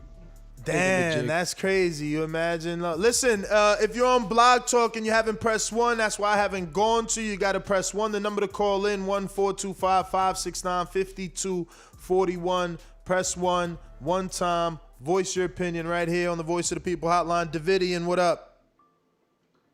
Yo, what's good, TVV? Doomy, Ness, Heyman. What up, Francis, what's good, brother? What's good, champ? Nothing, I'm just listening. It's a good show as always. So what's going on? When this fight gonna be, when they gonna get this going? Like, when they gonna get this going? I was sick of hearing about they was emailing each other, and I don't know. It's a whole bunch of... I looked at a little bit of a Tyson Fury interview with that one lady. I mean, I just want to see him get in the ring and swing. Shout out to Behind the Gloves, Michelle Phelps. That's the young lady you're talking Michelle about. Phelps. She did that Yep. interview. Yeah. And I watched the Billy Joe Saunders one too. I just want to see them fight, man. If we gonna get the fight, when it gonna be announced? Preacher man want to know. Well, Fury said it's supposed to be today that they find out, and he also said that no later, that they'll be announcing it this week, but he's supposed to find out no later than the day. So let's see, man. Maybe we get an announcement. They're 6 hours or 5 hours ahead of us. Let me double check right now on my world clock. They are at 5 o'clock right now. It's 4:49. Oh, so wow. Maybe we get an announcement from Sky or Yeah, something. hopefully. But we should. I mean, let me get to some other callers. We're going to go ahead and give Brandon Jordan's boomerang, right? Let me see. Are you one of the options? Yes, you are. Yes, you are. What's up, champ? You got the option. While you get yourself together. Oh, he's ready. Go for it. Yeah, can you hear me? I hear you. Yeah, shout out to Jordan. Oh, shit. Skype said daily reset. Damn, he hit you with the scratch. He hit him with the DJ. That was Kid Cudi. Nah, what's my Kid Capri? Yo, so look at this double. Kid Cudi on his performance on SNL, champ? Nah, I didn't catch it. I seen a screenshot on somebody's Instagram or something like that. I don't watch craziness. My man had a dress on. I think he was doing the Kurt Cobain tribute or something. Nah, they said it was like a diss at rappers. That's what it was. Like, oh shit! Yeah, I didn't watch the video. I didn't see it. Yeah, I didn't see it. I didn't watch the video, but they said it was a diss at rappers. Like the whole point. I guess whatever song, maybe the lyrics to the song is saying rappers is out here doing anything to get famous. I don't know. Nah, it was some deep, like, I guess, like double. Yo, but are you watching the screen right now? It should be on your screen right now. Like you should see the double side shot of the double dudes that used to eat triple pounders at It's McDonald's. crazy. Yo, send me that cutout picture so I could put it in my IG. I got both of them next to me after the fight, and they look half of what they are. It's in the Border Wars chat, but I guess you got your Border Wars chat on like do not disturb and shit. I'm looking at the screen right now. Liar, pants on fire. I sent it to you though, man. We going out to what's this? JP in Long Beach. What's going on? What's going on? Hey JP, I hope you're watching the screen, man. Look how big these dudes was. Long Beach in the house. Yeah. Yo, Playa Larga. What up, champ? Y'all got me? Yeah, loud and clear, man. Yeah, I see them boys. I'm jealous, man. I didn't know King was that chubby and fucked up looking like that. And that was only a year ago. That was only a year ago, man. Yeah, King looks terrible at that size. I didn't know he was I didn't know he was ever like that. But yeah, man, I just called in really to just piss on boxing a little bit and get y'all see what y'all want to say about it. I understand we going through a pandemic. I understand that. So fights couldn't be made during this time. However, that don't stop the fucking fighters from giving us some luster to continue to support them. You feel me? Right now, I feel like everybody is taking the high road. Everybody's like, oh, I'm not thinking about that guy. Or I'm, whatever. If it happens, it happens. What the fuck is going on with the fighters, man? Like, you guys got to care so we can care. Yep. And so, I don't know, man. I do appreciate those fighters that is out there talking that shit. But too many of them, once they get that check, it seems like, and once that security blanket's there, it's like, oh, whatever. I'm not going to mention the guy. So I appreciate them crazy sounding motherfuckers like the Charlos because they out here looking for the smoke. The rest of these dudes, I don't understand, man. And I'm just a bit frustrated. It leaves you guys. I tip my hat to you guys for being here every day, making shows out of damn near nothing. They can turn TBV to TMZ because all we got to do is report fucking boxing gossip because nobody really want to do nothing. But that's my rant, though, man. Shout out to the family, Francis, Doomy, Ness, man. Good work, y'all. Thank you, brother. Thank you, man. You the champ. You the champ. Glad you chose us to air it out, man. Because listen, this is what we're here for. We celebrate, but sometimes boxing makes us very frustrated. And I'm glad you chose a platform to let the world know how you feel, man. Because they are listening. I've been saying that for years now. Everybody is noticing. And they are listening. They use not just our YouTube channel and podcast, but others like Barbershop Conversations and Fight Hub and Fight Hype. Wherever these interviews are being conducted and the message is being spread, that word is being heard and changes are being made, man. Like, I've been doing this shit long enough to realize that, like, we used to beg for the prelims. We actually got those now, man. We used to beg for playbacks, right? Because the fight would air and you couldn't see it no more. And then HBO and Showtime put on demand, and it used to be on their category, catalogs of their channel. Yeah. You know what I mean? Then we begged for those fights to transfer to YouTube.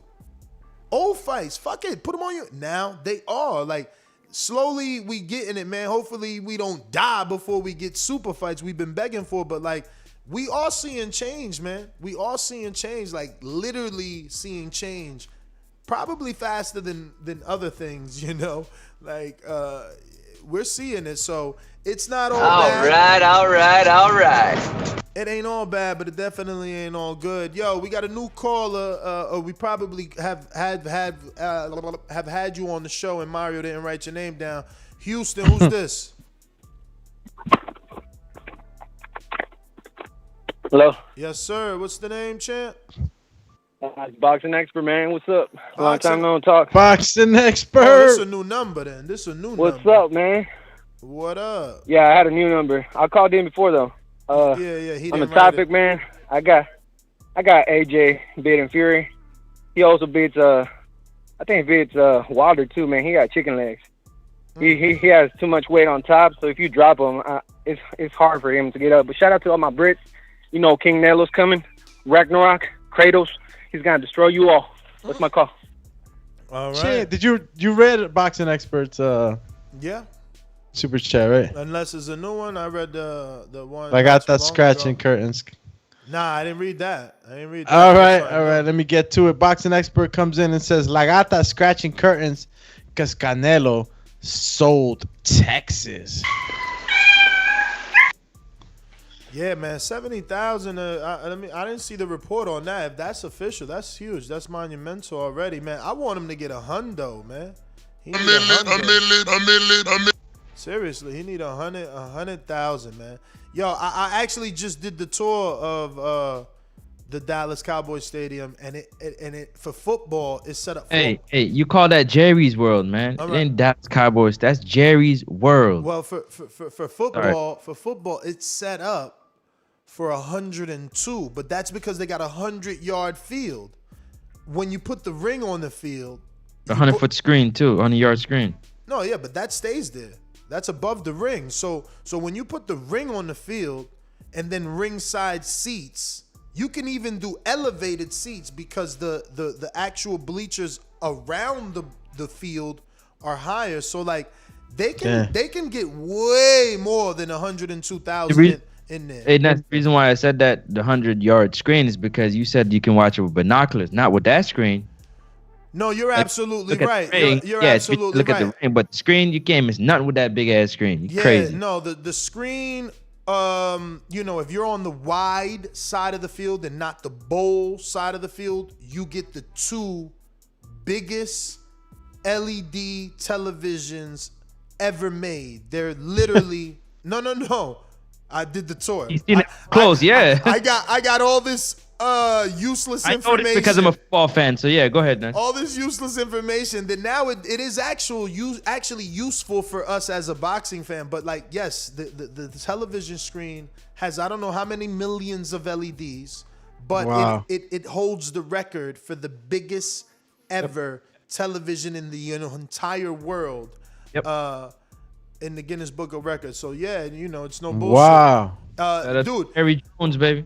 It's insane. But let me tell you, if they retract the roof, it takes a fucking day to cool that building again. So they better not retract that roof. Oh, snap. Yeah. There, he's giving us the little details on the whole stay. All right. So, damn. So, when is this fight going on? In May, right? Yeah. May 8th. May 8th. But Andy gets it popping May 1st, which is around the corner. And we in the same stadium? Hell no. No, California at the StubHub. Yeah. All right. The reason I'm saying is because are they gonna have it open or closed because of the weather? Listen, open or closed don't even matter, bro. Being in the stadium, it's a sunroof. It's not you don't retract it in there. It's a bowl. Like that shit is worthless. The fact that they spent money on all those motors for a sunroof. If you got a sunroof in your car, that's all that is. That's it. It allows some sun in, but there's no way that little and I say little compared to the roof. So the part that actually retracts, it's small. I mean, I'm sure they got pictures of how it looks with beautiful sun coming through, but you know, it's also glass anyway, so sun still comes through. Like, I mean, what do you need the actual air in there for? Like, I don't know. It's a waste. If it costs that much money to bro, he said, I don't know how many millions it costs to run the AC in that building. It's insane, the amount of money it generates and the amount of money it takes to generate that money. Hell yeah. Yeah, it provides thousands of jobs. Texas, baby. No, jobs is ridiculous, bro. There's like 16,000 bathrooms in that building.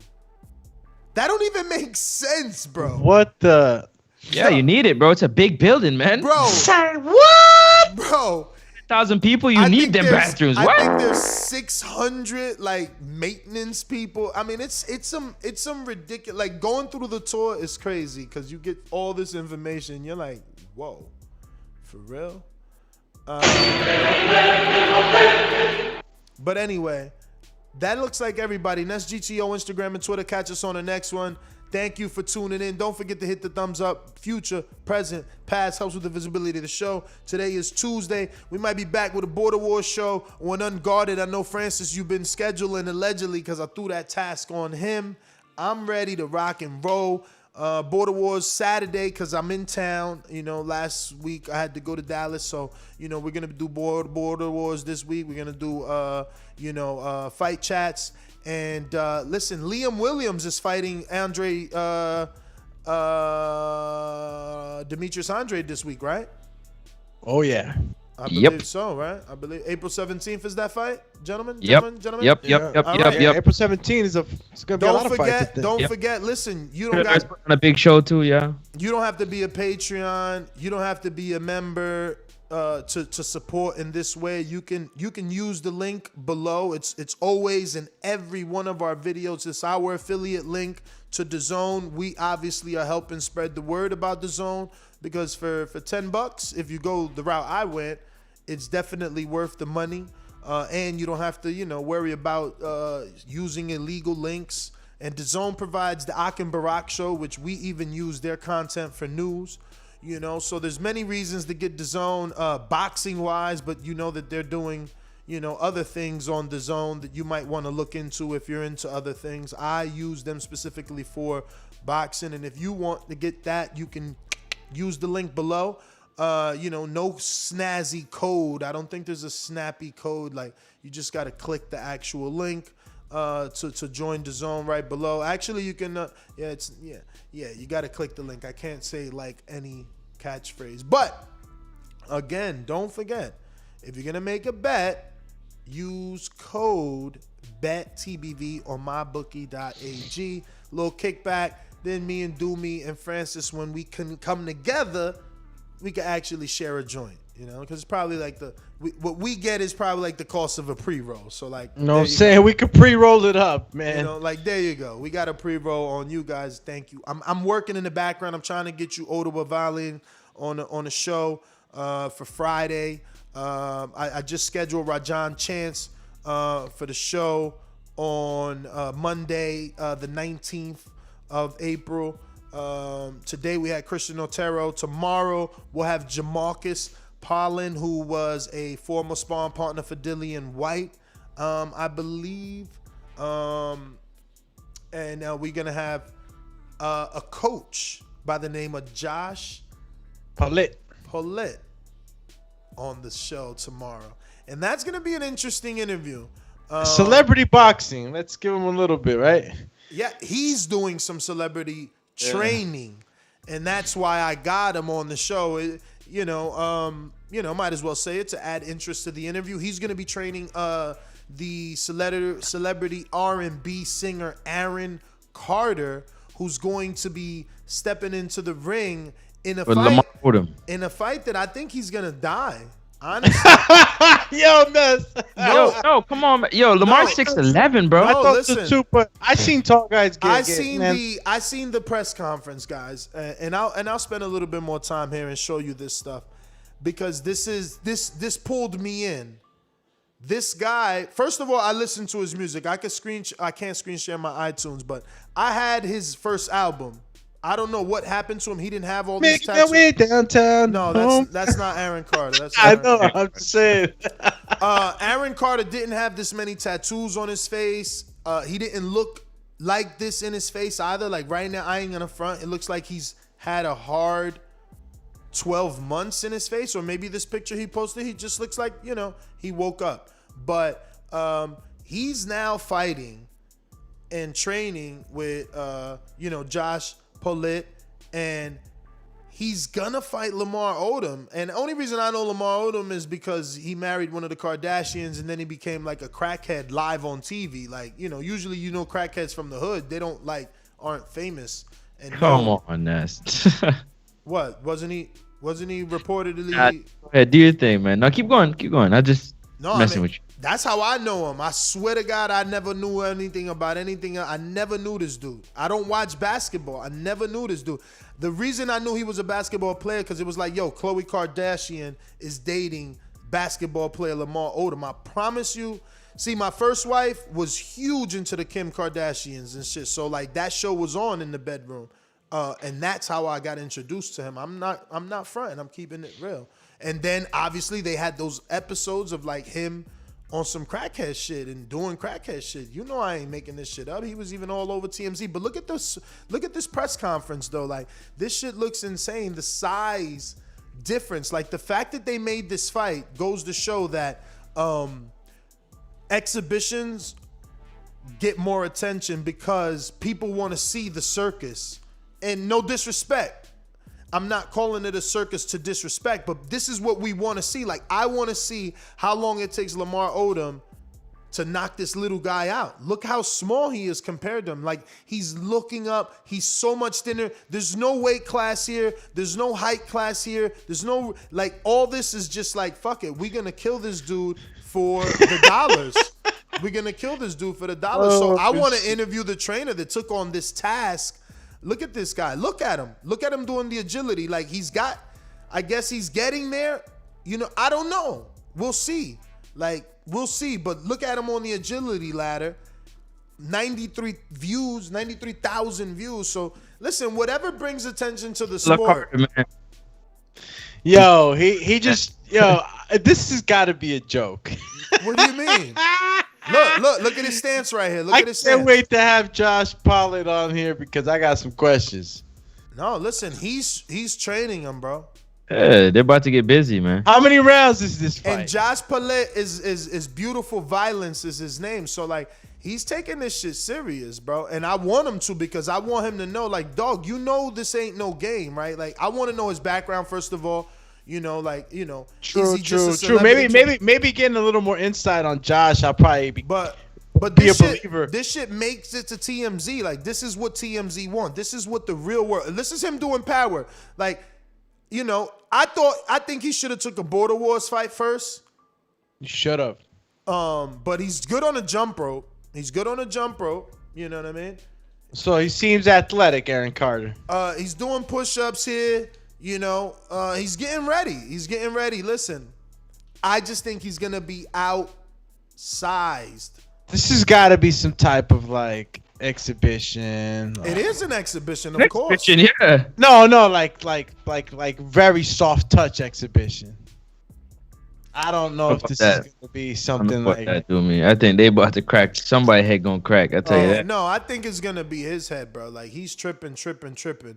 The body weight difference is already too much. Odom, he has 50 pounds on him. Come on. But look, I wonder what this leads to, because Jake Paul says, that he feels that Lamar Odom fighting singer Aaron Carter is fucking up boxing, which I don't know why Jake Paul would say that when he's like, you know what I mean? But maybe because this is no weight class. Aaron and Jake are trying to make a fight too, Let me. Hey yo, we need to get Aaron on here and ask him why the hell he's taking on this challenge, because I'm interested. I reached out, but maybe his trainer will connect us. I reached out, but let me get this audio. So I'm looking at this Jake Paul. So Jake Paul said Odom is fucking up by boxing me, all right, on June 12th. All right, so hey, Jake Paul, love to you, bro. Hey, hit me up, boy. Give me some of that training so I can knock. All right, so I'm looking at this Jake Paul. So Jake Paul said Odom is fucking up by boxing me on June 12th. So he's calling Jake Paul salty, and he called him this little fucker. This little fucker, eh? This little fucker. Yo, they funny as But yeah, I thought it was interesting. I mean, the dude's really into this shit. Look, he's posting stuff on Rocky. You know, this goes back. Look how far, like, look, you know, like fight? Who doesn't fight, man? Are you gonna get boxing, like, for real? You know, look at the flyer here.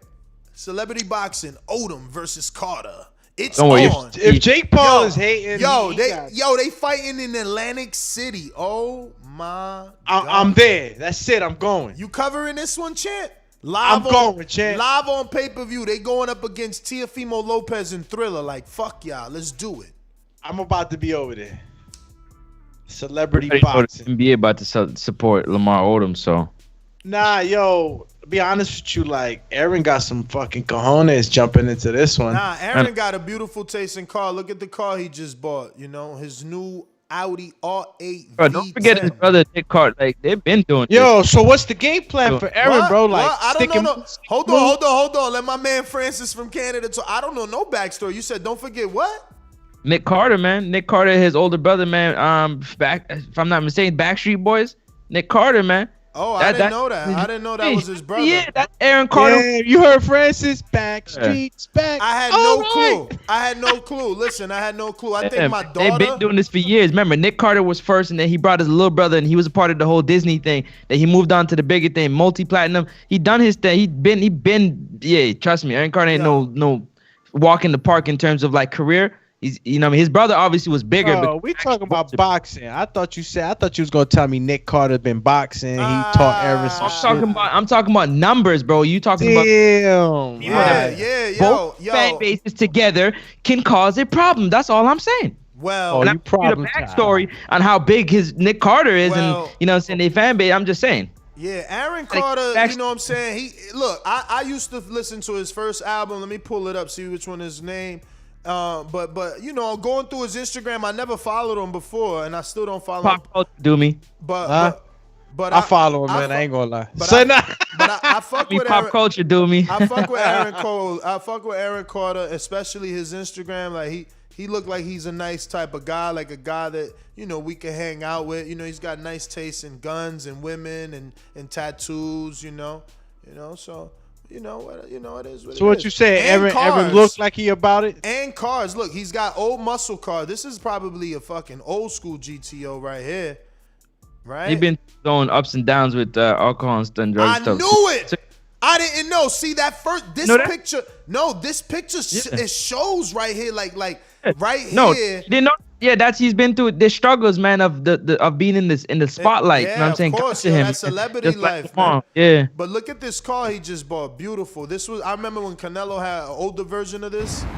Well, anyway, we're doing 10 R8 Audi. Check this mode out. I need him to turn it on so he can hear this shit. Audi Sport, baby. No, turn that shit on, champ.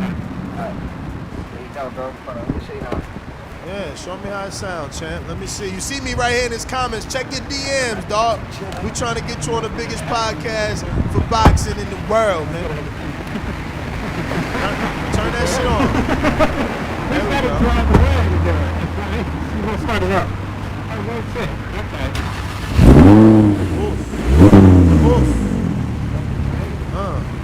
Nasty.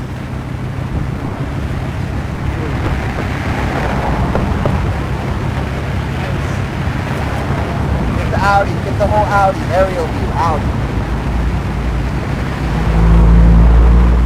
My man got the chinchilla on. Yeah, that engine. So yo, they're not new to money. They're not new to none of that stuff. They like I said, living up into your big brother's shadow was what really drew him over the edge, because Nick Carter can sing his ass off, and he was the biggest thing in the group, and then your little brother come behind, and you know how living up to your bigger brothers, you know what I mean, stature can get to you sometimes, and it even though he did his own thing, he still felt like he didn't reach that level of his older brother. And shout out to Aaron Carter, man. Yo, put Aaron Carter punching that Bob doll.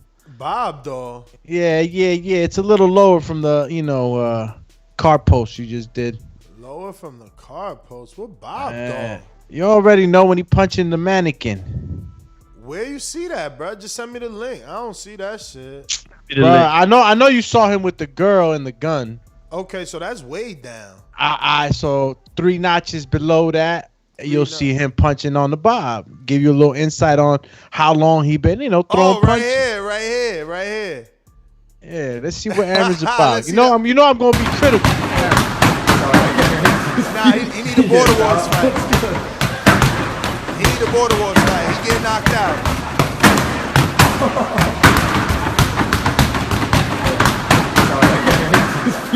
First of all, let me start off by saying he need a border wars fight. Secondly, let me tell you he getting knocked out. Thirdly, let me tell you why, because he got 0 power. Those mannequins never stand up. Anybody hit that mannequin, that shit goes down. Nah, I got a base of water. You talking Base about, of man? water, man. Get out. Man, you crazy The as one in hell. the rec Hey, center. yo, man, stop capping, man. Come on, man. Yeah, Look at that bro, what you little want him to shit. hit like Thanos? Yo, that's his Capadon. Bruh. Yo, y'all was in Kid Kelly boxing gym. Our mannequin head ain't even dead. Bro, you had no water in the base. Get the fuck out of here. I'm talking about the head. Y'all seen it. It was missing the head, dog. Like, man, get the fuck out of Yo, here. call you Wu-Tang All right. Capadonna. No. Cool. I'm Capadonna. I'm about to now ask y'all some serious questions. Francis, you ain't been there with us, but I want you to think back to when you've been in gyms, all right? And here goes the first question. Do me. You and I have been to numerous camps. You've been to camps on your own. Please tell me when you seen a professional boxer using that.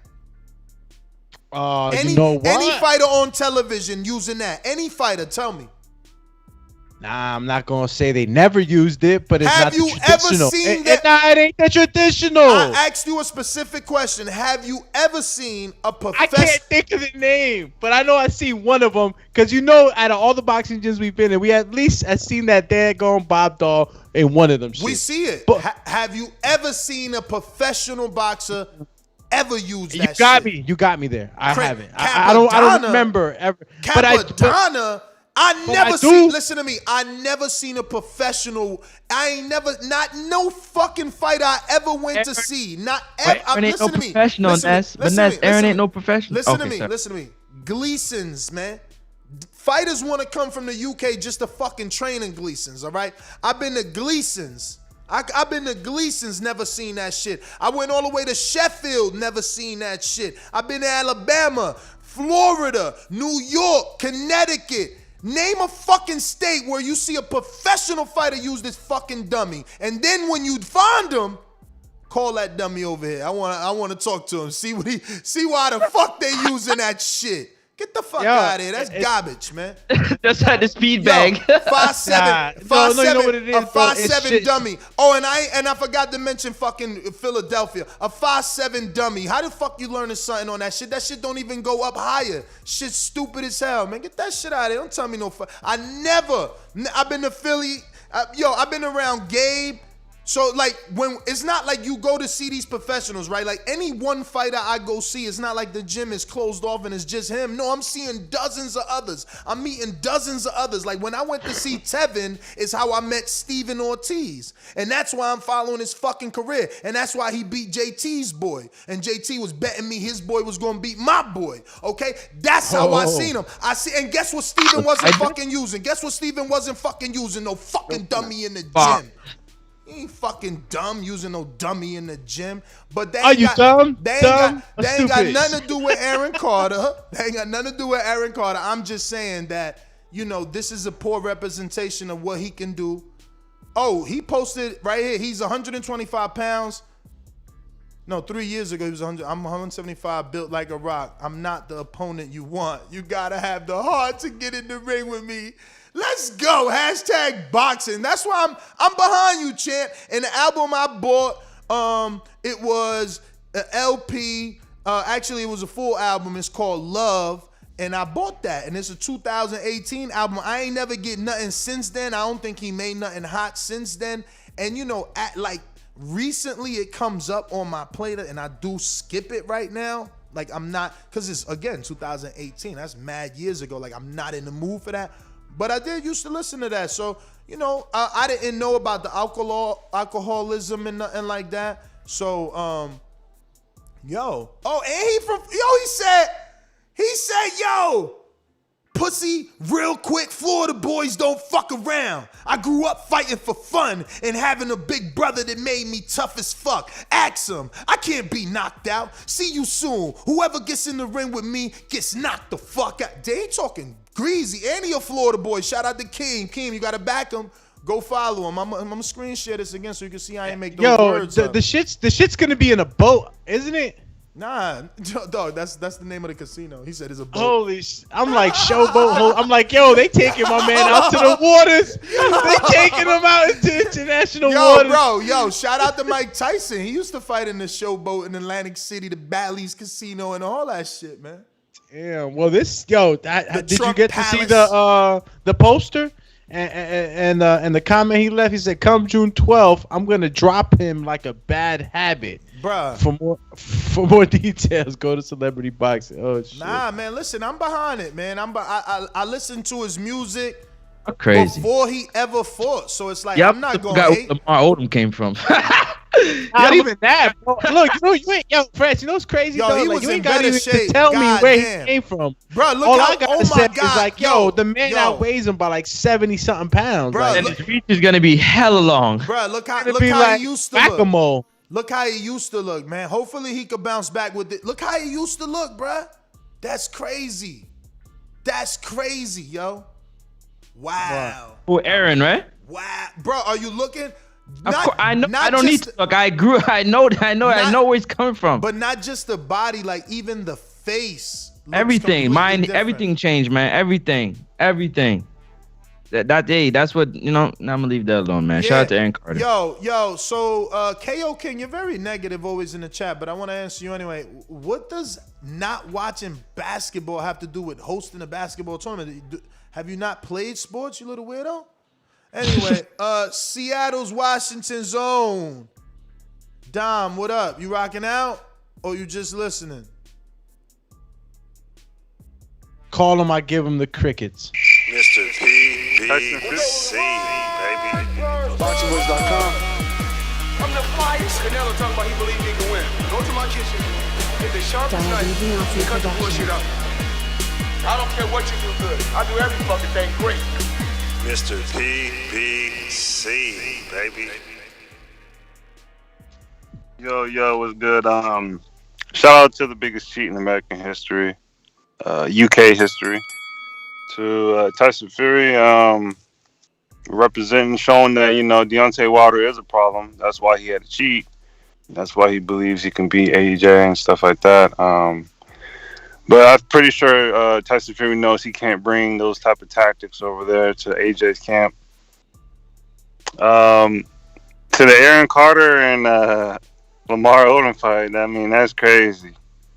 I remember watching that. Wasn't he on Disney or something like that back in the day? Yes, he was. He's a Disney kid. Okay. I definitely want to see it. I mean, are they gonna have this on like Dazn, or is it gonna be Celebrity Deathmatch on Dazn or something?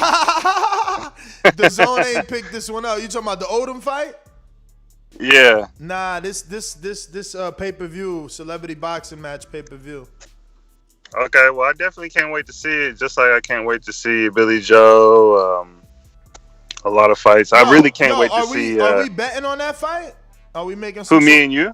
Yeah, on the Billy Joe and Canelo. I mean, that Canelo's my guy. I'll be here talking about him, and you be there talking about your mans and shit. So I'm just wondering.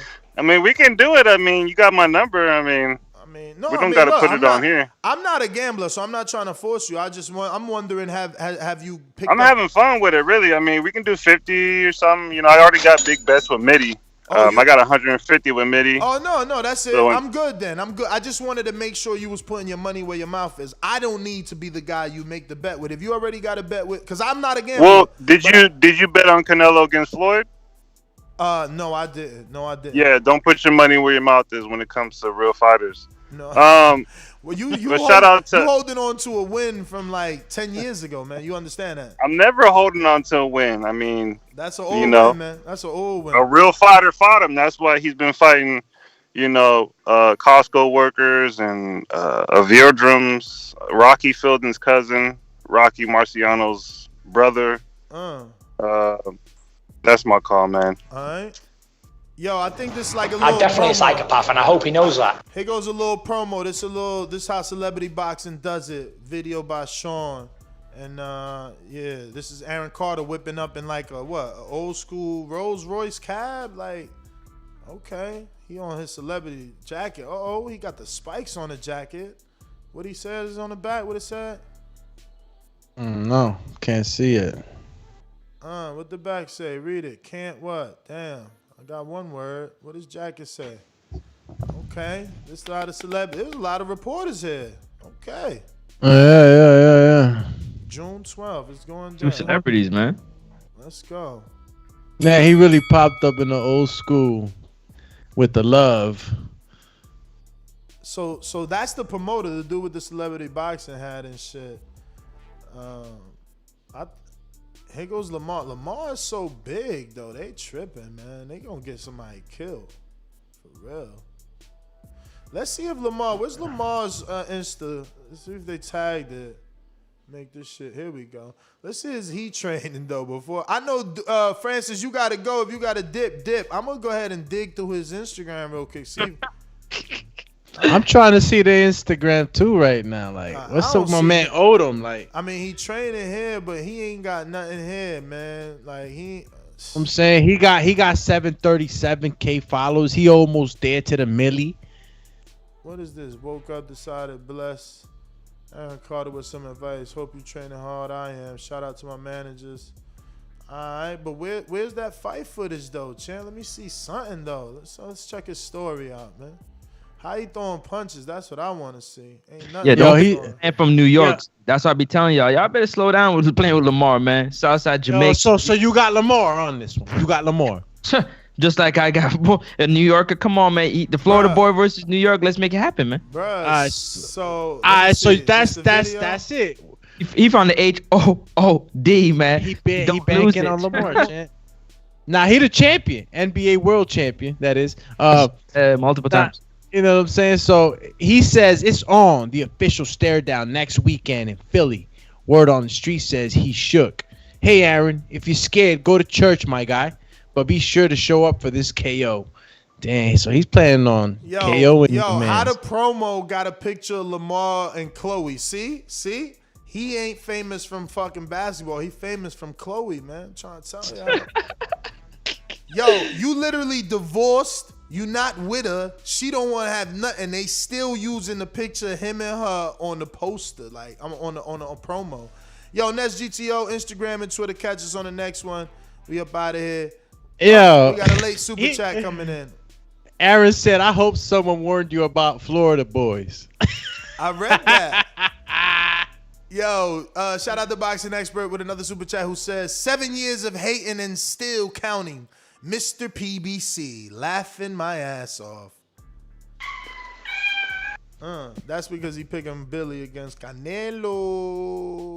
Yo, you see Tyson Fury was supposed to be showing up to that fight. I don't know if you guys caught that. Yeah, definitely. You gotta support your brother, man. Your cousin, you know what I'm saying? Your traveling brother, for sure. That's gotta be pretty dope. Damn, yo, the gloves is off. The love is done. I don't know. I'm gonna just put this in the pre-pro. But yo, that's GTO, Instagram, and Twitter. Catch us on the next one. We're gonna be in next one whenever Francis is done. He's about to go have some fun, and then we're gonna eat some lunch and be back with another one. For sure, we'll be back. Next up, Sports Talk, man. The Way in Boxing on IG and the Way in Box on YouTube. You already know it's Francis the Praying Mantis from Canada. Alex, it's on you. Peace and love, everybody. Champ, this was the Boxing Voice, or is the Boxing Voice YouTube podcast radio show with your mans Nesta Gibbs, Doyen Francis, and yours truly, Alex Linus. Here, we're gonna just make this one quick. I know we're on the outro right now with Mr. Ness. Just don't forget that we will be having that Border Wars 12 in Watertown, Wisconsin. Shout out to Defensive Combatives. That's DEFCON, Defensive Combatives, and shout out to Adrian Clark. Protect yourself at all times. Shout out to Bravos also for the groin protectors that they'll be providing for all the fighters. Yo, Francis, you gotta. Anyway, let's stay on after the call, man. Yo, stay on after the call. So yeah, let me just say, hey, if you're listening, goodbye. Bye. I'll see you later. Bye.